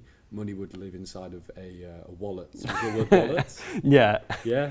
Oh, this is it. This is just a fun little thing. So really, really simple. But I don't know, I like this. It's really simple. The cool thing as well is if we really go through, we flip them over face up, and then somewhere in here, there we go, is the word. Wallet. So I've done that very rapid fire. I've not used the other 2 words, but you really can make this play out to be like a cool little, again, game framing for trying to work out what a word is. Or if you want, in a moment, when I've talked about the mechanics of how, which is very easy, I'll tell you how you can do this for a drawing duplication, or there's another option as well. But there's something about this I still very much like, and it is one of those things that if you're in a situation where you have nothing, you sat in a hotel lobby or some networking event, I don't know why you'd be at a networking event with nothing, but in an imagined situation, if you are the worst organised person in the world, and if I was on the way here and wanted to teach this in this lecture, I could go somewhere, coffee shop, a Starbucks or something, and get some kind of cards, or you can even do this with I don't know why you would, but there's a little coffee slip. Anything you can find that you can write on that you can get a bunch of, you can do this. Okay. And then any kind of pen. So the setup, just making it sound more complex than it is to draw a little line with an asterisk, so we know that where you're going to write is important. And then on the bottom of the stack, I'm going to write the number 1, which I'll show you in a second. Number 2, and number 3, like this. And then this is on the very bottom of the stack, and then we begin like this. So say you write the word Murphy's. Okay. The instructions are you'll write the word and hide it from me and everyone else. You'll then cut it into the group or the stack, and then you'll flip everything over so the word is face down. What that actually does is place, these are not the best ones for spreading, but this is places your word just above, facing the other way, the numbers, right? So obviously right now you could go through very quickly, get that, have a look at the other one, and then you know what the word is. But I think what's important here and what makes this feel a bit more interesting as a method is if you just kind of wait for a second and then initiate the idea of you thinking of other words that have nothing to do with the word that you've chosen. So in this case, I want you to think of 3 words that have nothing to do with your thought of word. You go, okay, and you go, actually, yeah, good. And now I cut this to bottom, so the word is now at the bottom of the group. And so we have this here. What I want you to do on here is, and I should pause now, the reason I've pre-written 1, 2, 3, obviously you don't need to have that there. And initially you might think it would make more sense to not have that there and then to write 1, 2, 3, but then you have to justify why you're cutting to that place in the stack, and it seems weird. I've already thought about and played around with that idea. It's better and it's less admin. So we get 1, 2, 3. On here, write down 3 words that are nothing to do with your word or whatever you like, right? So they start to do that. And in that moment, I'm picking these up, I'm swing cutting over, I'm just lifting up and looking at the word as I cut back down and place it over to the side. And it's all done in like a second. And even if the word's upside down, which if you're organised, it shouldn't be, that it wasn't the first time, but then it was. So I'll talk about how you can avoid that in a second. It is like the easiest peak in the world of a word, and it goes off to the side, and now it really is face down in the middle of the stack where you cut and flipped over. So now the ending is in sync with what I told you to do and why I told you to do it. So now this is just a case of absolute play drama to work out what the word is. You can do this like this as a kind of word association game, and I like the it's not a challenge, but I like the little bit of thinking on your feet you have to do. Because if you'd said plane, it would have been a bigger stretch to get to the word wallet. If you'd said car, maybe I could link it in with some kind of masculine thing that I don't know. But tree was the perfect one. So when you said tree, I didn't know you'd written tree. I then start thinking, like, how can I link that to his word? It could be the number of letters in the word, it could be whatever, but you play this little game that apparently gets down to this end result, which is the word that you thought of.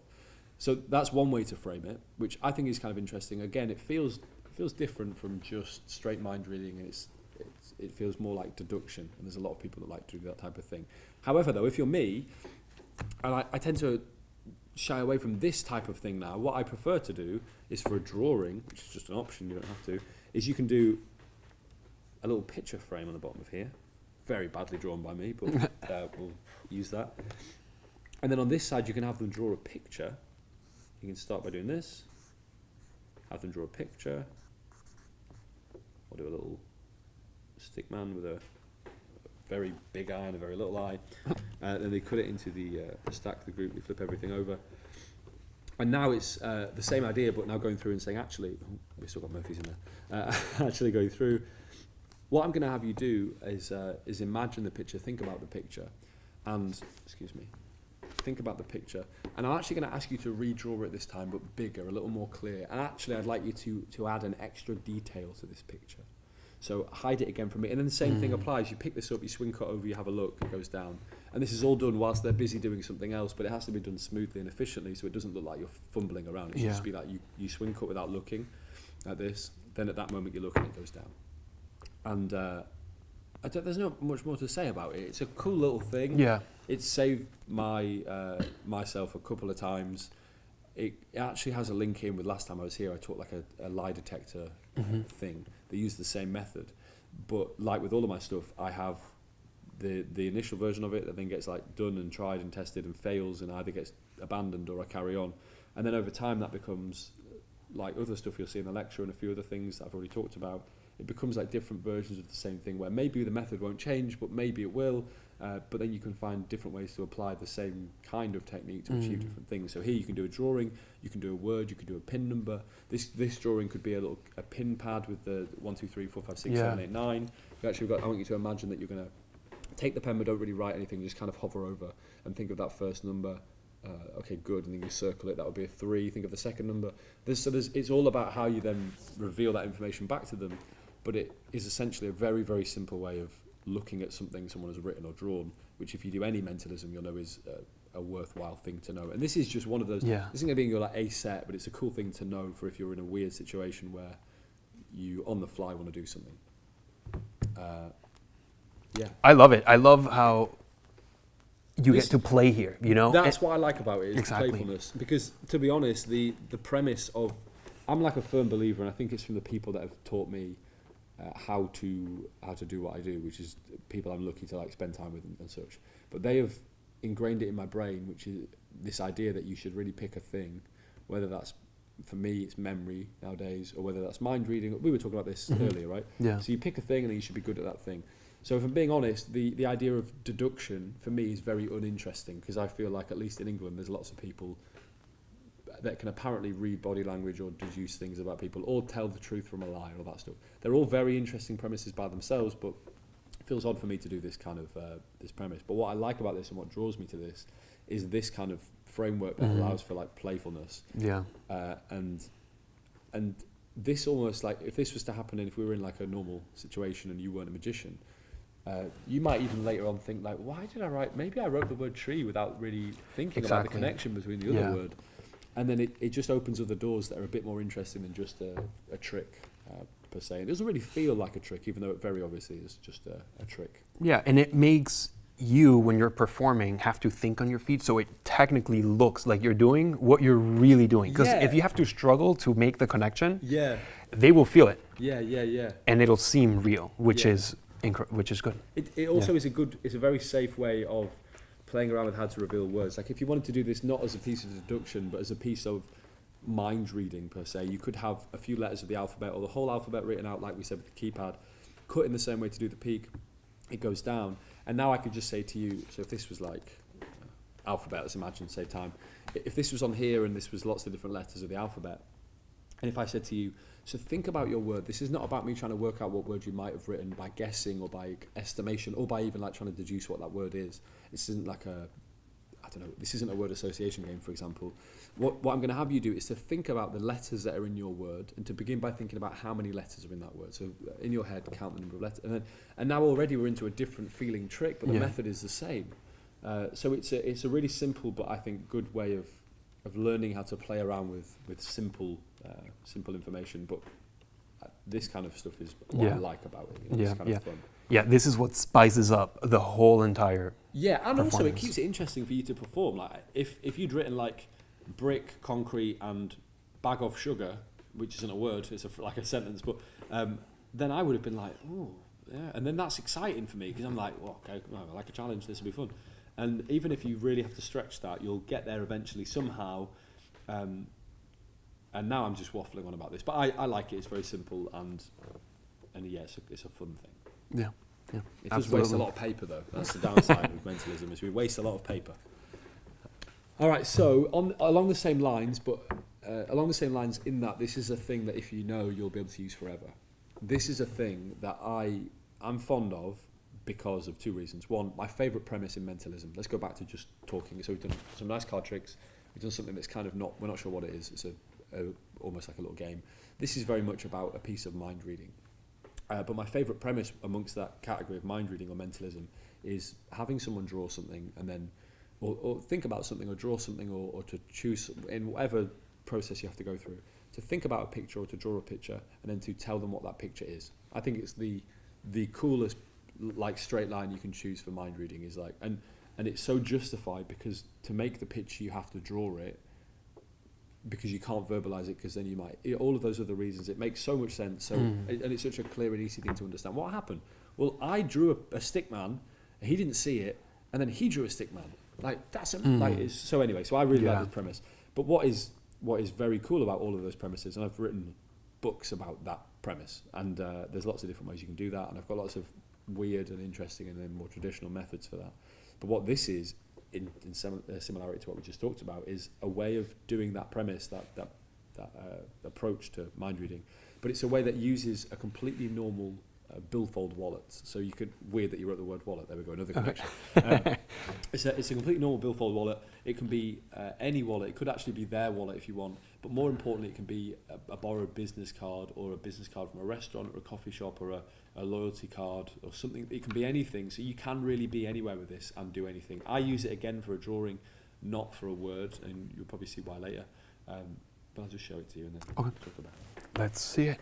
So I would like you to think of a picture, simple picture, of anything in the world that you would like, but there are a few rules to the game. Rule number one is please do not think of a house or a stick man. Okay. Because I just drew a stick man and a house would be very obvious. Don't think of anything too ambiguous. So do not think of a circle and expect me to understand it's a soccer ball. And at the same time, don't think of a pyramid and expect me to know it's a triangle, and expect me to know it's a pyramid. So don't draw anything too ambiguous, don't draw anything too simple, and at the same time, draw anything you want. So with all of those stipulations in mind, you can draw anything. When you're finished, you'll fold it in half like this, and then set it down on the table. And fold in just in half. Yeah. Okay. Oh, look. Then I can show. You can show the camera if you want.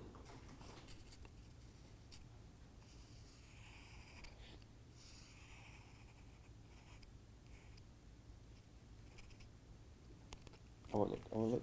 Not looking. Nope. It's okay. Yep. And Fold let it me in half. fold it. Okay. Very good. Goes inside. Set your hand on top of this. Put my hand on top. Yeah, perfect. So what I'll have you do first of all is to imagine this blank canvas as the same one that you just drew on, and imagine this pen as the same one you just wrote with.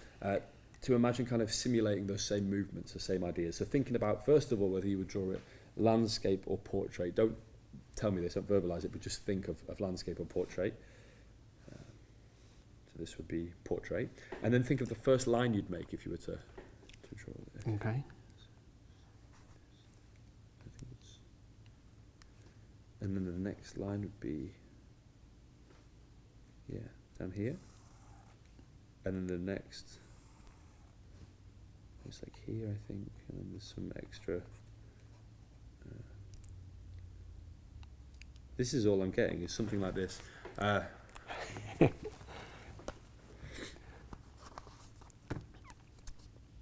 There we go. Yeah. Absolutely, yeah, good. Pen and pencil. Mine's more like a fountain pen. Nice. It's the same sort of idea. So this is cool, nice. I think, because you can do it with any business card. I've got blank business card stock, card stock, sorry, not business card stock, but this can literally be anything you want. It's cool with a borrowed business card, and it's cool with their wallet. This is actually just a billfold that I used to use as a wallet and still do sometimes, but it can be any wallet. A billfold has to be like this. Yeah. I know everyone knows what a billfold is, but it has to open at the top edge like this. So whatever you want to say to introduce the idea, but they can draw or write anything they want. What happens when you just fold it in half is that unless they do this, if they do this, then you're in trouble. If they go like, okay, and then like stamp on it and stuff. Yeah. But even when you do that, what you can see is that it still springs open a little bit. So, and this one is your actual one. You folded it in half and it's been inside there with your hand on top, but it still has a big kind of spring on it. So I take it back like this. It goes inside of the wallet, but it actually goes not all the way down, and it goes just here with the opening facing up. So now when I close, I can literally, I'll try and show this to you guys, I can literally spring this open just a little and see the whole picture pretty much. George just walks into the camera. I hope that bit makes it into the lecture. I hope it doesn't. All right. So you take it back, you keep eye contact, that's important, because I don't think I've just seen this after it's been folded. So it goes inside. It's very easy to let that pop open and to really pull this right open and see the whole picture. Very easy. It's not as subtle, but you can absolutely do this. If you're going to do this approach, if you feel less confident with it, I highly recommend you don't remove your card first and it's in there, so that when this goes in, it goes in like this, and you can then pop this open as you reach in and grab another one out, and now you're looking over here as you close up the wallet. So that's an option as well, but the best version of this, I really think, is just going in, letting it pop open a little bit as you close the wallet, and you just see enough of it to have at least a good sense of what it is. Yeah. And I'm confident that I can kind of get close enough, and it doesn't have to be, mine wasn't exactly perfect. I had this flat edge on here. I wasn't sure if it was a pen or maybe a pool cue or maybe a candle, or I wasn't completely sure, but this is definitely close enough to this to be considered a success. Yeah. So the other thing that is worth bearing in mind is you can have, if you just have one pen, which I've dropped on the floor, I don't need it, it's fine. If you have one pen, not two, but you have two people, but one pen, you can have this person draw and this person draw. You can now take this person's back, and the reason you have one pen is you draw, you're finished, and I pass the pen over to him or her, and I take your piece of card back. This goes inside. I don't look at it, gets folded up, and I take yours back. And as I open up again, I see your one, but not this person's. Close up. Your hand goes on top. I work with you, and now when I go back inside and take out yours, I see this person's, and then I reveal that person's, and then let them just kind of dump out the last one and have a look at it. Final tiny detail, and it's not totally necessary, and I kind of half did it before, is when you bring it out, it can be good to kind of spin that round so it comes out with a fold at the top. It's an extra little thing. To be honest, I kind of just bring it out like this when I don't think about it. And then this leads me to like a cool thing, which is if you perform like a drawing duplication a lot, regardless of the method, if you like Max Maven's Desire, or if you first came across Sneak Thief by Larry Becker before that, Max I didn't print first, but they're similar, right? Both great effects, both great routines. If you use those, or if you use an impression pad, or if that's not a great example, excuse me. If you use so Sneak Thief, Desire, if you use any kind of peak with a peak wallet, for example, and you're handing out cardstock or business cards, and you're having people draw pictures, especially with multiple people. If you do it enough, I've done like a version of Max's Desire in Strolling for as long as I've been performing. I think it's such a great routine for strolling mentalism because it can be as long or as short as you want. It involves the whole table of people, or 3 or 4 people. You get so much mileage out of it, and you have this kicker kind of end at the ending. So, but what I'm getting to here is if you have one or multiple people draw, you actually find that people aren't that guarded with what they draw. I told you to be, because we're in this situation, and if you just kind of draw it and then I'm just looking at it, and then I pretend that I'm looking at it in the wallet, people are just going to be angry because they. But in real life, what happens a lot is people go like, and then they want to show like, I don't know, Rhonda over there. I don't know anyone called Rhonda. I don't know. And then there's a high likelihood that you might even, and this is why I'm using this card stock, it's possible to even see through the card. It's possible to get a glimpse of it. It's possible to do this and gypsy glimpse and just see it as someone like drops their guard for a second and shows it to someone else. And if that happens, you can have them fold it up, hold it in your hand, and you don't even need to use this method. So what this does is give you a fail-safe kind of ending with a really delayed peak if you want to bring something else out, where you're literally going like this. The only difference is I'm looking at it sideways. You can do that. You can be more subtle with a bit of practice and do what I did, or you can do the 2 people one, but you always have a method to get relatively close, if not absolutely spot on with this. But on top of that, you're allowing yourself, and this is, if you don't want to do this method and you hate it, fine. You can have any method, even if it's an impression pad. A para pad is a great example. When people are writing or drawing on a pad or on a piece of card with a Sharpie, it is not difficult. During the course of an hour of strolling at a cocktail party, it's very, very likely that I will see by accident, with no method, a good 5 or 6 images. And those are the moments that become part of an event that like you leave thinking like they have no chance. Good luck working that out. Because like as far as they're concerned, they drew anything and they folded it up and they put it in their pocket or they held onto it. So what this does is give you a kind of jazzy framework that allows you to have the possibility of doing something really miraculous. Because if this was really possible, you would have someone just think of a picture and you would draw it, right? You can emulate that with methods, but in real life, if I said to you, I am a mind reader, draw a picture but hide it, and when you're finished, tell me and I'll look away. When you're finished, I'll turn back. And then if I see that by accident, it's very close to what would really happen, which would be draw a picture, fold it up, or hide it away, or hold on to it, or do this with it, or something like that, or put it in your wallet or your pocket or your hat or your purse. And then if I can draw that same picture, that is as close to the real thing as we can get. So if you can leave a little room for that to maybe happen, but knowing that you've got a method to go back to, then great. And best of all with this is not a peak wallet. This is not an expensive like $100, $200, $500 wallet. It doesn't have magnets, doesn't have flaps. This can be their billfold wallet with their business card. This can be a girl's purse. Not that you want to go in a girl's purse because it's like a rude thing to do. But this could be anything you want. You don't need anything. You can say, I need a wallet, I need cards. Let me get your business cards. You have a pen. Yeah, and then you're done. Like it can even be like. There's lots of other the idea of it popping open, it can be covered in lots of different ways, and but the idea of it going into a wallet like this, I know is mine, so I'm happy to talk about that. But if you experiment around with it, you'll find other ways to do that same idea too.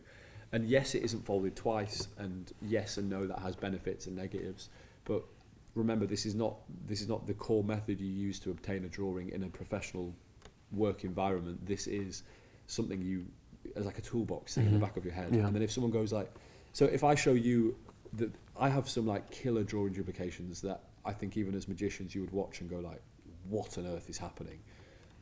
But if I show you that, but then we meet for coffee a week later and you bring your friend George, and you go, show George that thing.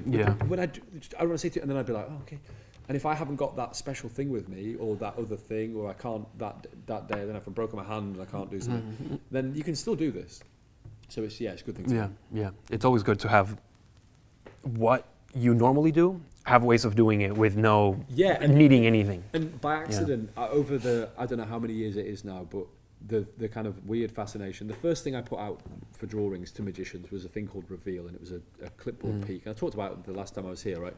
And I still lecture it because I still use it. I really stand by it.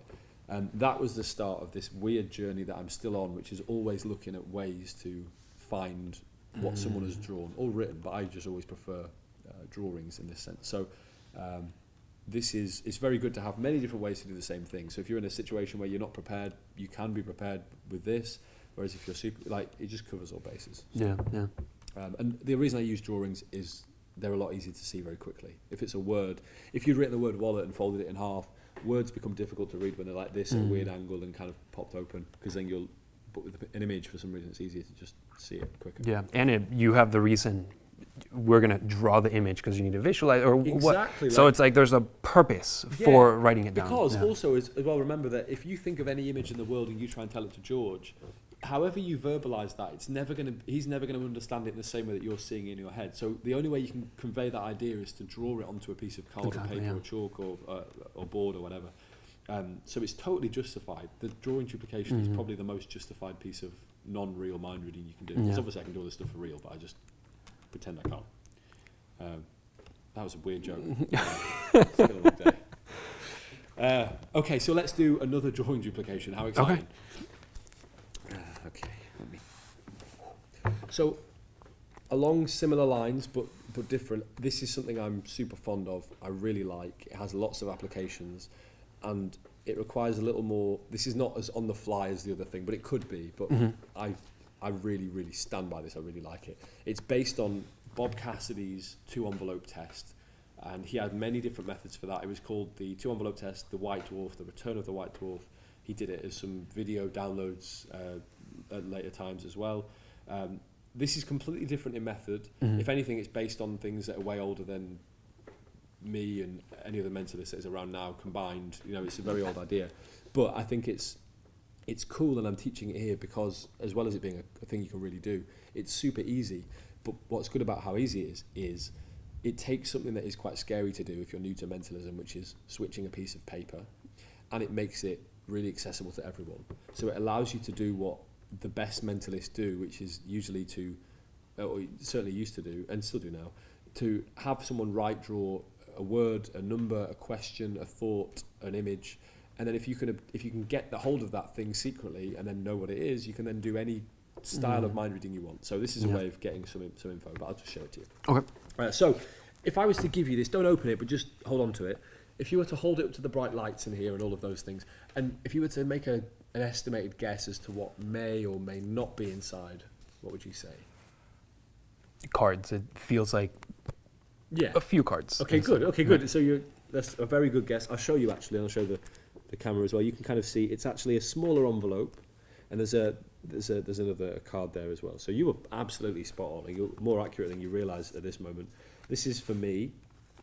There's actually the smaller envelope as well, which should be this way up. There we go. And there is another card. So it is card. You were right, absolutely spot on. So a little piece of card, little envelope. The larger envelope, this one's for me. What I'm going to have you do is draw a picture, anything you want in the world, the same things I said earlier apply. Okay. However, this time, please do not draw the same thing. Okay. But draw anything you want in the world, but something that you know I wouldn't guess or know. And hide it. The camera can see, but I'll completely look away, face away, as you do all of that. Okay. And then another thing I like about this is, unlike the thing I just showed you with the wallet, you can actually... This really can be a drawing, a word, a number. It could be a small essay. It could be whatever you want, because you're going to see the whole thing. So. Okay. You done? Yeah. Would you place it face down on my hand? Yeah. Very good. So what's important to clarify is first of all, you know that you could have drawn anything, and second of all, you know that I can't just see through the back of the card with the drawing on. That's important. Only in this situation will I point that out, but you understand that. Would you pick up the smaller envelope for me? Very good. Open it up. Seal this inside. And then same as you did with the bigger one at the beginning, hold this up to the light, make sure you can't see through it. Yep. Very good. And then your choice is face up or face down. Up to you. Face down. Face down. It's inside like this. According to your preference. Like this. So I'll have you right now think about the image, the picture, and to imagine, same as before, redrawing it. And the reason I ask you to do this is, what happens when I ask people to draw pictures or think of them is that they tend to think about it in one way, and then maybe they can't convey that idea to the paper. So by having you rethink about how you draw it, what you can do is really slow down that process and look inside yourself almost at really getting across that message of the picture. So if you'd drawn a fish, for example, you didn't draw a fish, right? If you'd drawn a fish, then you could really think about the type of fish and where it's like fins would be, and the fish is a strange example, but if you're drawing a guitar, you could think about whether it's a Fender, and if it was a Fender, if it was a Telecaster or a Stratocaster or any other kind of, you get the idea. So, very good. Okay. So the first line you would make would be this.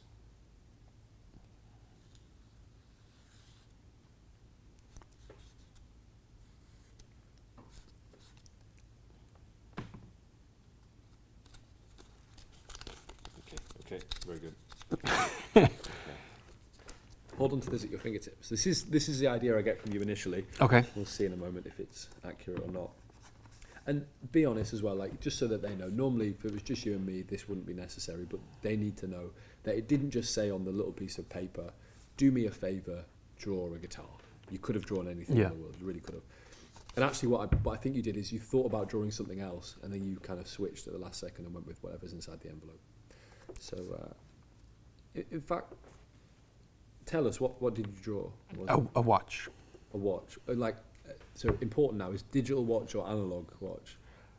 It would be like your watch. Yeah. So, okay, so with hands and stuff, right? Exactly. Open this up and show them. Nice. That's it, spot on. Nice.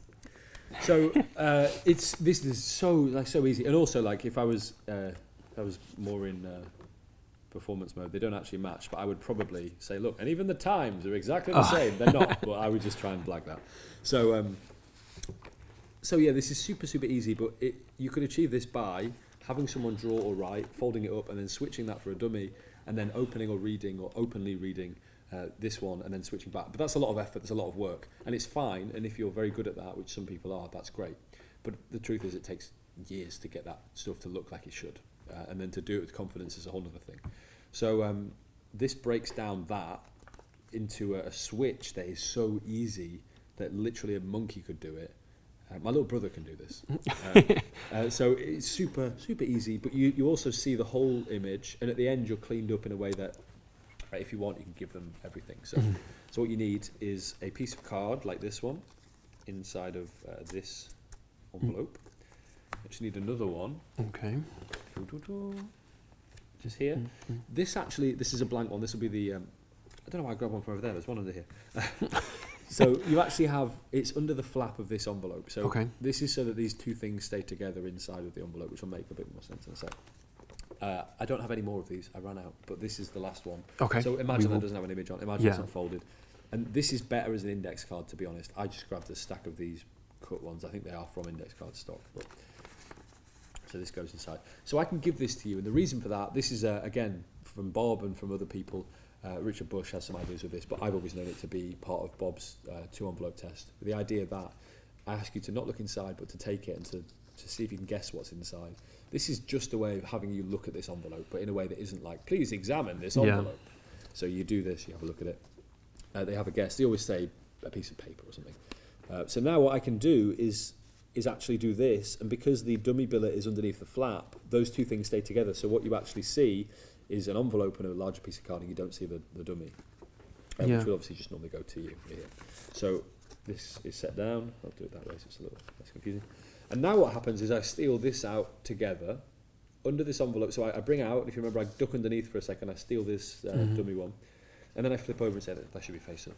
And then so it seems like, a little like idiot mistake that I made. But I do make those idiot mistakes all the time, but this one was on purpose. So I bring this out, this envelope gets dropped to the table, and now I switch hands over here. This is actually, it's white on white, so you could move this around and flash it, but just keep it parallel to the table. Don't set it down, because then when you pick it up, you've got to go like... I used to put it on the edge and then do this, but it's better to just keep hold of it. So they draw the picture, they place it face down in your hand when you're done. This is because this hand's busy, you don't want to be like picking it up. And now I say, this is like the motion here, so I say, can you pick up the smaller envelope, which makes sense because my hands are full, right? Pick up the smaller envelope. And now I come over and I place this on top. My thumb grabs this envelope and I slide my hand out like this, which brings out the blank dummy and leaves your picture underneath. This deck switch is now known amongst like modern day younger magicians as something you see on like, I've seen people use it for that great Dan White trick, which is that lit trick with a matchbook and stuff, and that's how they switch. Other people use it for switching under a deck, for switching a Mercury card folded card that's maybe taught, like Williamson's Tournament or Transpose, where I first saw it actually, not in a mentalism book.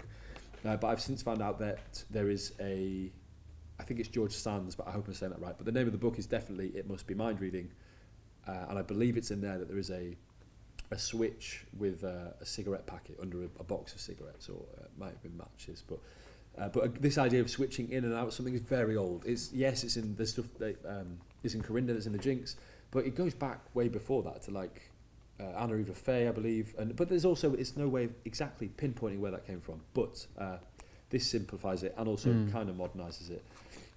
So what I'm doing, as I just explained, I'll do it again, is this switch. It's like the same we would switch under a deck, but I'm doing it under the envelope. And the card isn't folded, but I say pick up the smaller envelope, and now these two hands come together, and now it's like my weight kind of shifts over to this side, and I kind of relax a bit more. I'm not thinking about all of that stuff when I'm doing it. I'm just trying to not make it look like I'm doing anything suspicious. I'm trying to keep eye contact and look a bit more natural.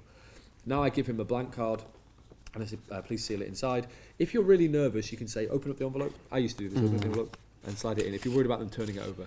But the truth is, they're not going to look at that because they know that you're not meant to see it, and they've just looked at it, and they have no reason to think or believe it's been swapped. So don't worry about that. I give it to them, say, let's put it inside. And then take this back from them. And now I show this, say face up and face down. Stupid question, but it's, again, just to show that this is a normal envelope and opaque without bringing that to their attention in a weird way. And now this is under here. And as you have this, I say, and take that as you did before, hold it up to the light, make sure you can't see through it. And it's just in that motion, I just tilt my wrist up and I can see the whole thing. If you need to adjust your grip, you can change to the hand and hold on the corner. But I'm seeing the whole card, but I'm seeing it in a second that, like, I'm justifying why I'm looking here. So I'm saying, just like you did with this before, hold that up to the light, make sure you can't see through it. And I'm bringing this up to my eye line almost, or just tipping up here, and I can see the whole thing and understand what it is very quickly. Now, as I just said before, the face up, face down element goes inside. And this is a cool thing from a friend of mine, Marco Fida, who is incredibly smart and great. And I showed him this 2 years ago, in January just gone, I think. And he said, oh, have you thought about this? So he told me that this idea, which is great, is now, because we've got this under here and it's loose, if I drop this down, I've then got to pick it up in a way that looks a bit weird, because if we were ready to just pick it up like this, right? So Marco said to me to use a Sharpie to clip it, so it's clipped underneath, and now you can drop to the table, and you can have it. I know I use this Sharpie, you should just have two, but I, for some reason, don't have two with me. I don't know. So now, at the end, when I've drawn and folded up, and this is the reason this is a slightly bigger card, is so that I can fold it, because I need you to be doing something when I do the reverse of what I've already done. So you're holding on to my copy of your picture. But now I can pick everything up like this, with their picture underneath, and it just seems very kind of free and open and more natural. So I get to this point, I kind of half bring it out and say, actually, be honest, like, it didn't just say on there, etc. Draw this, and you go, no. And you know that you really could have drawn anything. Tell me, I can't change it. What did you draw? And then they say. So it's not like pantomime so much that you play up like, oh, I wasn't expecting to ask you this question. But it's almost like you're about to show it, because if this was really in here, I would just go, oh, you drew a watch.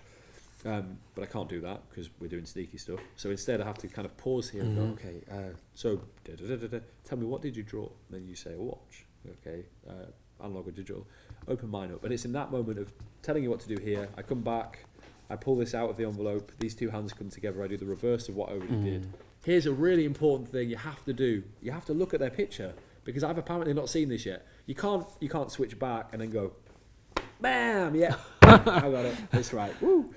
You have to be almost a little curious. So you switch back, oh, okay, great. And then it's like, that's the moment we know they match. And then if you want, this can go here and you can drop this into your lap, and then you can give them these. But I'm not a fan of giving people, unless they're like licking and sticking this shut and then they put it away somewhere, there's no need to. You can see that this has been used a bunch. It's a bit gross.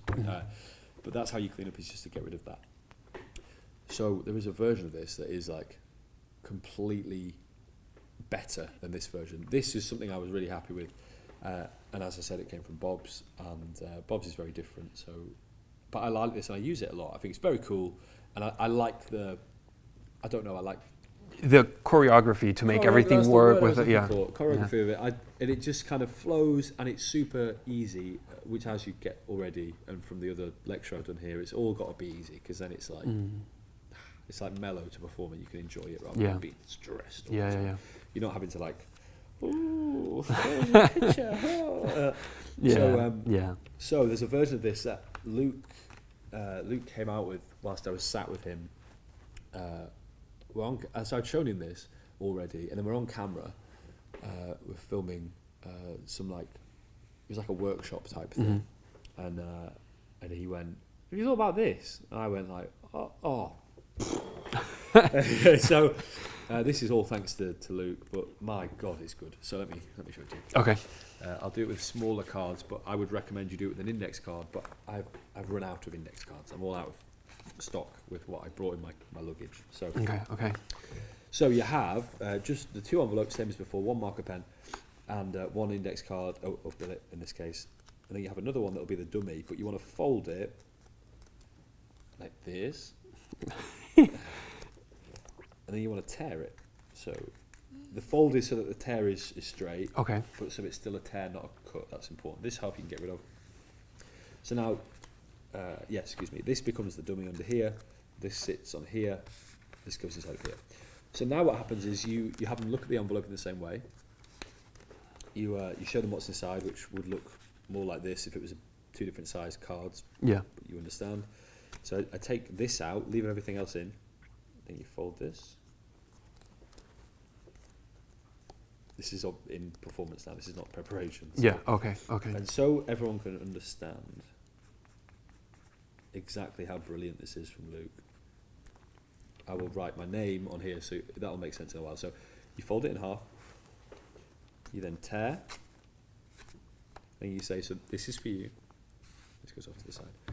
So what I want you to do, same thing, blah, blah, blah. You don't have to draw it because we've got this on there. But so whilst they're writing or drawing, you now reach inside, bring out the smaller envelope, drop this on the table and turn away. So they write, they draw, whatever you like, same thing. This is obviously face down at this stage. Let me get this the right way around, but I feel, there we go. So this goes face down in your hand. This would be bigger, please bear that in mind. This now feels like I'm doing like, I've got massive hands all of a sudden, I don't know. So they pick up the smaller envelope, so pick up the smaller envelope for me. We do the same switch, but now for a dummy piece that's torn. It's obviously not going to be exactly the same, but because it's a torn edge and it's in the same cardstock and it's only seen for a moment, this goes inside of here. The same peak happens, so You're just looking at Cree there, but that goes in, same peak, same, exactly the same, nothing changes, it's just with one less piece of card inside at the beginning. Now the cleanup, the Sharpie does a flip, well done, the trained Sharpie marker, and then we reach inside, we pause, we do the same switch back, and now what they have, and this is where it gets cool, what they have is their picture, and your picture, because you've drawn on the other half that you set aside at the beginning, but they have really come from the same index card, and they really have been torn, and they, if they were to put them under a microscope, would literally millimetrically match up in exactly the same way.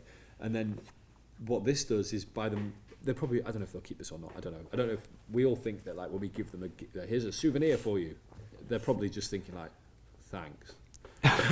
Unless it's like a Twilight Angels card or something, they're probably going like, cheers buddy, I'll put that in the bin for you, don't worry. What this does is if that's like a drawing of a smiley face, and if that's a smiley face, one looks a bit sinister, one looks kind of happy, but if that's what you're left with, and then these come away with me, this actually tells the story of what happened. And the fact that these two torn pieces match, even just the idea of these two halves matching that are torn and from the same piece of paper without the drawings, tells the story of something matching.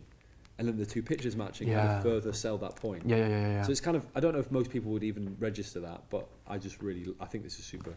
It's a really nice touch. It's a really nice touch. And when they tell the story, this tells the story on its own. Exactly. And if you want to do this with a business card, if you had business cards printed with a blank back, or maybe if you've got funky cool business cards and it's like they're a greyish colour, I don't know, for example, and this is maybe the same colour, so they're all kind of branded like you are, however that is.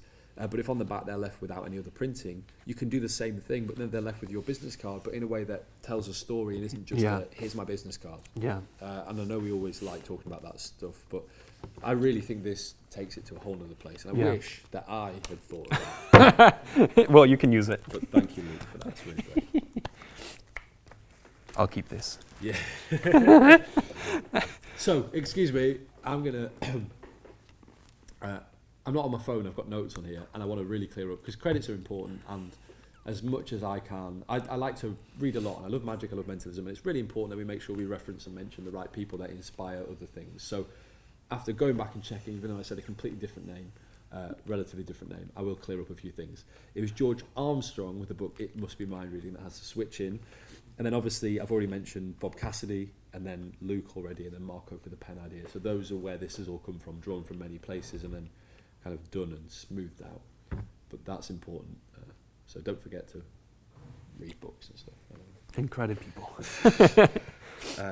Okay, so this brings me to my next point, right? This is not a trick, but, and you might want to skip ahead if you want, but I think this is cool. And it's not something I've talked about, I think I have somewhere else, but it's definitely been forgotten about. And it's not something I talk about a lot, but it's very nice. It's something I like, and I think it's worth thinking about at least, which is, it's given a cool name because when I thought of it in like 2010 or something, I thought it was important to give everything like serious sounding names. So I called it the billet elimination justification, which is a pain in the mouth to say. So just forget about that stupid name. But what it is just some thinking behind when we have someone write something down, especially like on an impression device, where the method is they write or draw and they tear it off and they fold it up and they put it in a pocket. And then you have no need to come back to that because you haven't got to switch it, you haven't got to steal it, you haven't got to read it because you've got a copy of it over here. And it doesn't matter if you're using, I recommend the butterfly pad by John Riggs is a really great one. He hand makes them. I've used that one for loads of. I'll just stop talking and put my mic back on and start again. I was thinking, what's itching me here? It's a microphone. So I recommend John Riggs's butterfly pad or any of the pads he makes. I've had the same one, but with obviously refilled pages for probably over 6 or 7 years now, and it's still going. But you can get the Labco things that are fantastic. You can get there's Hugo Shelley's ones. They're all sorts. They're all great, regardless. If you can have someone write or draw something, Cypher's great. Parapad is amazing. Write or draw something, tear it off, fold it up. This applies to that. Okay. And also that, with you putting that in your pocket, it links in. And it's this idea or thinking that I realised, which is you can say something in the performance of a trick that is a little bit of script, it's very little effort, but it can, in theory, and it's impossible for me to know how much in practice this happens, apart from one situation that I'll tell you about in a sec. It kind of extends the magic, or the magical thing, if you don't want to call it magic, past the point of after the performance is done.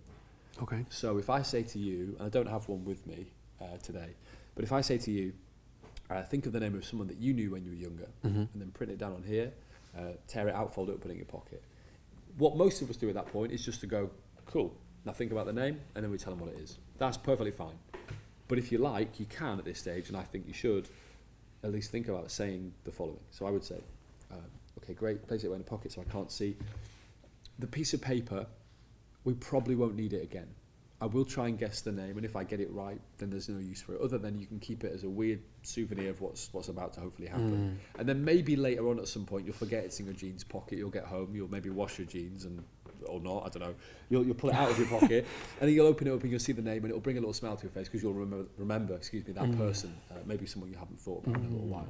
So just by saying that, what happens is you all move on with your life and you perform whatever miraculous piece of mind reading or magic, whatever you want to do with that info. But what really does happen is if you reveal the name, I think we all assume that people want to go like, then it was Jeff, look, and this is what I wrote down. They don't. If you do it right, then they have no need or want to go back to that little piece of paper that's in their pocket or in wherever. So what happens in my head, and I know it's happened at least once, because I've had someone follow it with a message, with a picture of the thing, the paper. But what I imagine can happen, and it's worth saying, it's 2 sentences, it's worth saying, because then you have the option of it might happen. Because if you don't say it, they might find it and then be like, oh, it's from that thing, and then throw it away. But by saying we probably won't need it again, that's good, because it clears up the idea that I don't really want you to get it out again. I don't want it to seem important. So that helps sell the idea of mind reading. We probably won't need it again.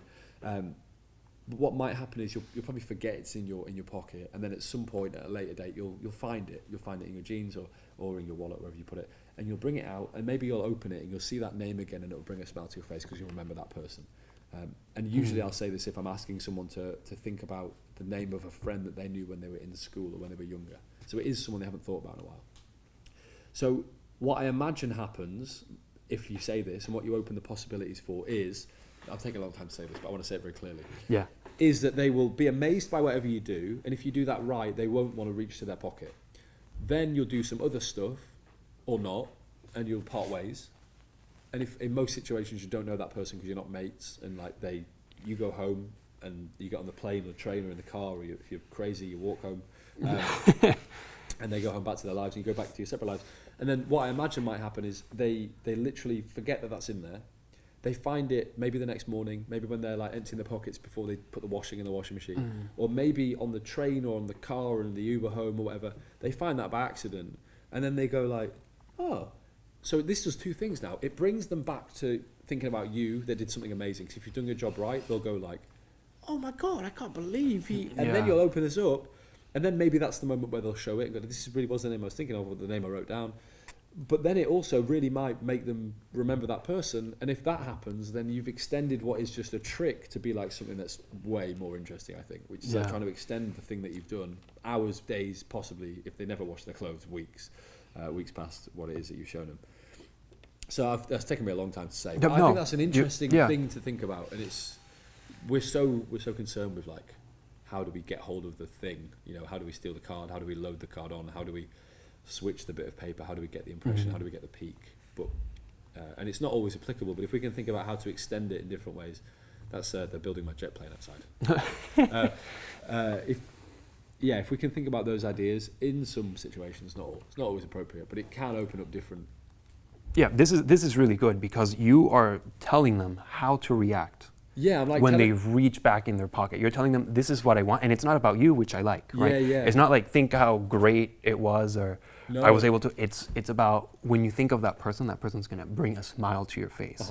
So it's almost like a suggestion, kind of. I guess so. Yeah, because when verbally directing them to do something that if they do it, they might pull it out of their pocket and go like, see you later. But if you leave that tiny 1% possibility that they open it up. And if they remember what you did, if you did a good job, they'll straight away go, oh my God. And they'll be taken back to that feeling of how they felt when you told them what that name was or drew the same picture or whatever it is, especially if it's a name though. And then also, if they do then think about that person, and then maybe they haven't spoken to them in all that time, but maybe at the event they thought about and wrote down that name and you revealed it, and then you did some other stuff, and then they had a few more glasses of champagne, and then they watched the speech at the end of the night, and then they all went home a bit drunk and forgot about that person. If the next day, a bit hungover, they open up that piece of paper, see that person, and then decide that like, oh, why don't I have that on Facebook? Or they go back and like look at the like you're weirdly helping like connect people. And, potentially. I don't know if it's always happening. And the funny story I have with this is I did this for a friend and who I had on Facebook, and we've been mates. We met at university, and I showed it to him, and he Facebook messaged me like 3 days later with just a picture of this. And I just found this in my pocket. Oh. What you did was amazing. Thanks so much. And it was like that if it's just that one person that's happened to, that made me go like, this is a worthwhile thing. Yeah. And for one person that happens, I think there's maybe 20 or 25 that don't. That do open it. They do feel that. But then they don't follow through with a text or an email, or they don't know how. Of course, yeah. And there's probably also another 20 people that find it in the pocket and just throw it away, or forget it's in there and wash the clothes, and then they get maybe a little annoyed that you've covered all the black shirts in like white fluff or something. I don't know. But I think it's an interesting thing to think about. Yeah. No, I love it. Those little things elevate your performance to later also. Yeah. After the performance. So. Exactly. Yeah. So I'm gonna do one more thing. Okay. But I'm not going to explain it. Okay. How annoying is that? Yeah. You want to leave us with that feeling of magic inside. That's. Just want to aggravate you all. So it's just a card trick. I have a little fond kind of feeling towards card tricks, but I like this one a lot. Okay. And actually, last time I was here, I actually did teach a very early version of this trick, but this is a different version. So I'm interested to show it to you at least. Okay. So the guys here can see it, and if you want to watch at home, great. You're all welcome to join in too, because you're all here. So what I'll have you do is choose a card that you will not see and I will not see, but they will see. Got it. Okay. You won't see this card and it will go back in the deck. And then my hope is that using their guidance, the people at home, the guys here in the room, using their guidance and their kind of tracking of the card without knowing how, they will help you to make the right choices to find the card that you've chosen that you've not seen. Interesting. Okay. So we'll have you choose a card first I'll dribble the cards, you say stop. Stop. Okay, so hang on. I kind of stopped before you said stop there. That felt like I was doing some kind of force. So I want to do that again. Okay. Honestly, so say stop somewhere. Stop. Okay, so do you want this one or this one? Or if you want, you can have this one or this one or this one. It's up to you. Which one do you want? That one. Take it. Take it. Don't look at it. Yeah. We'll show it to them, but we won't look. Yep.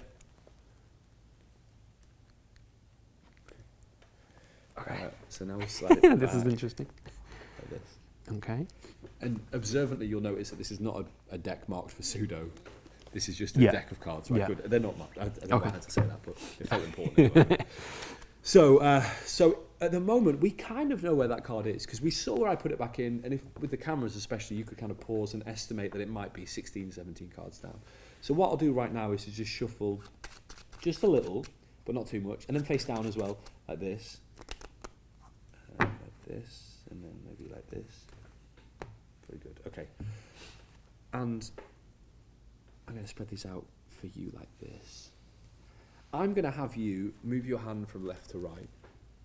And my hope is that even though I've shuffled the cards, the people here and the people at home will kind of know collectively where that card roughly is. So that they can, this sounds crazy, but help you by sending whatever that might be, or might not be, send you some kind of idea to stop in a certain place to make the right choices, to in stages narrow down to just one card, which will hopefully be the card that you've chosen you've not seen. So what you'll do to start with is to kind of douse, you'll go forward and backwards, and you'll stop anywhere that you want. But here is the catch, and there is a little catch to start with. I want to break this down into stages. So what I want you to do is to do this and to stop, bearing in mind that we will eliminate cards to the left of where you stop, which is my left. Your left. Right. Okay. I have to say that. I have to clarify that. So you'll stop somewhere. We'll get rid of the cards this way from where you stop. Everything else will stay in the game. Very important. Okay. And I want you to leave most of the cards, so we can do this in a couple of stages. That's the only kind of stipulation. Okay. And if you feel ready.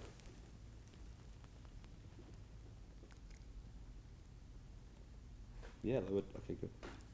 So right here. Yeah.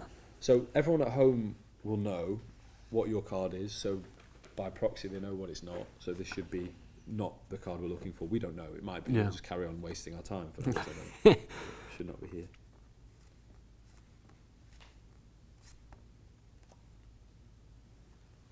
No? Okay, good. Okay.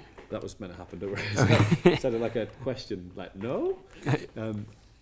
So this time, you can stop wherever you like, any place that you like, and then you'll make a choice.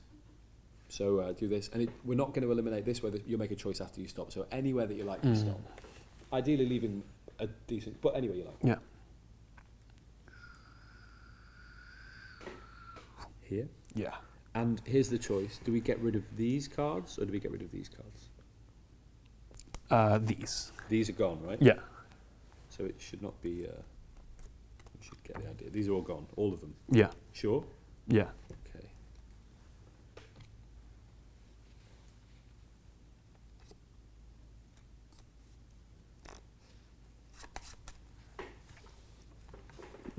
I think a card got in from a different deck. I just had to move it. So same thing this time, like this. There, right here. Okay, right there. You went same kind of area, but you went straight away with confidence. I like that. Yeah. This is where we break the deck. Are we getting rid of? We'll use this as kind of an indication. This shouldn't be either. I hope. So, are we getting rid of these or these? Let's get rid of these. Get rid of these ones.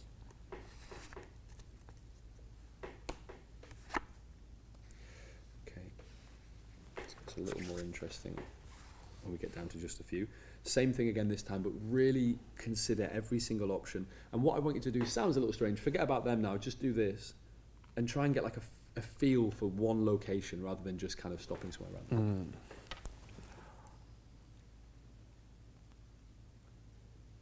Okay.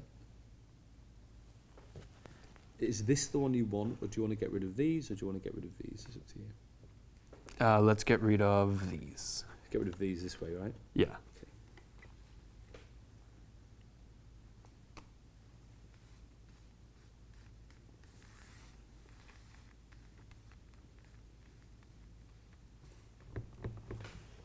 Push any 3 cards to get rid of forward. I just realised I forgot to say the word forward in that sentence.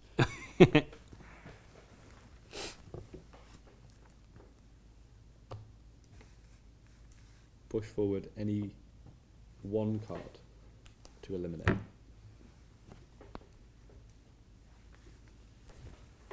Build some suspense. Pick these both up, but keep them parallel to the table and mix them up like this. And then throw 1 down to the table now.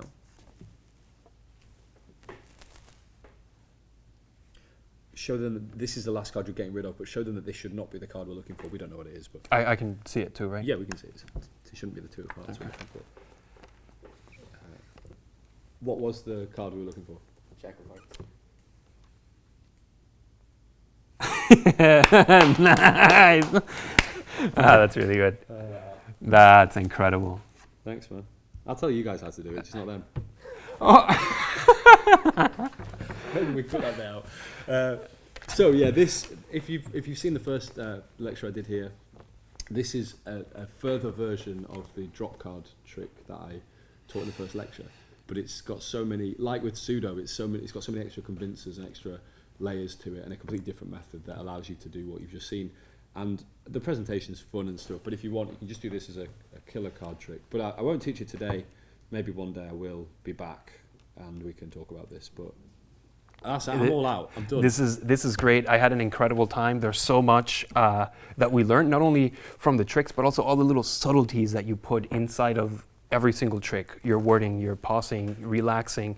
So I think if they go and they rewatch all of your performance and study your movements, your words, when you say this, when you say things, they will get a lot, even more out of the lecture. I hope so. Yeah. I hope so. Yeah. There's a lot of hidden gems in your performances that Yeah, there's loads of stuff. Very, very good. On a base level, they've got loads they can play with. Of course. Oh, of course. The tricks are incredible on their own. They're okay. If you add. Sorry. Sorry. I just thought it was funny. Okay. Well, I just think watching you perform, they'll get a lot of gold out of your timings and your wording and when you relax, when you do things. It's very, very good. Very, very good. Yeah. Thank you very much, man. So I want to thank you so much for Thanks for coming. having me. Thank you I had an very much for incredible having me. time, Yeah, it's incredible been fun. lecture. And you guys, thank you so much for coming. We'll see you next time right here at the table.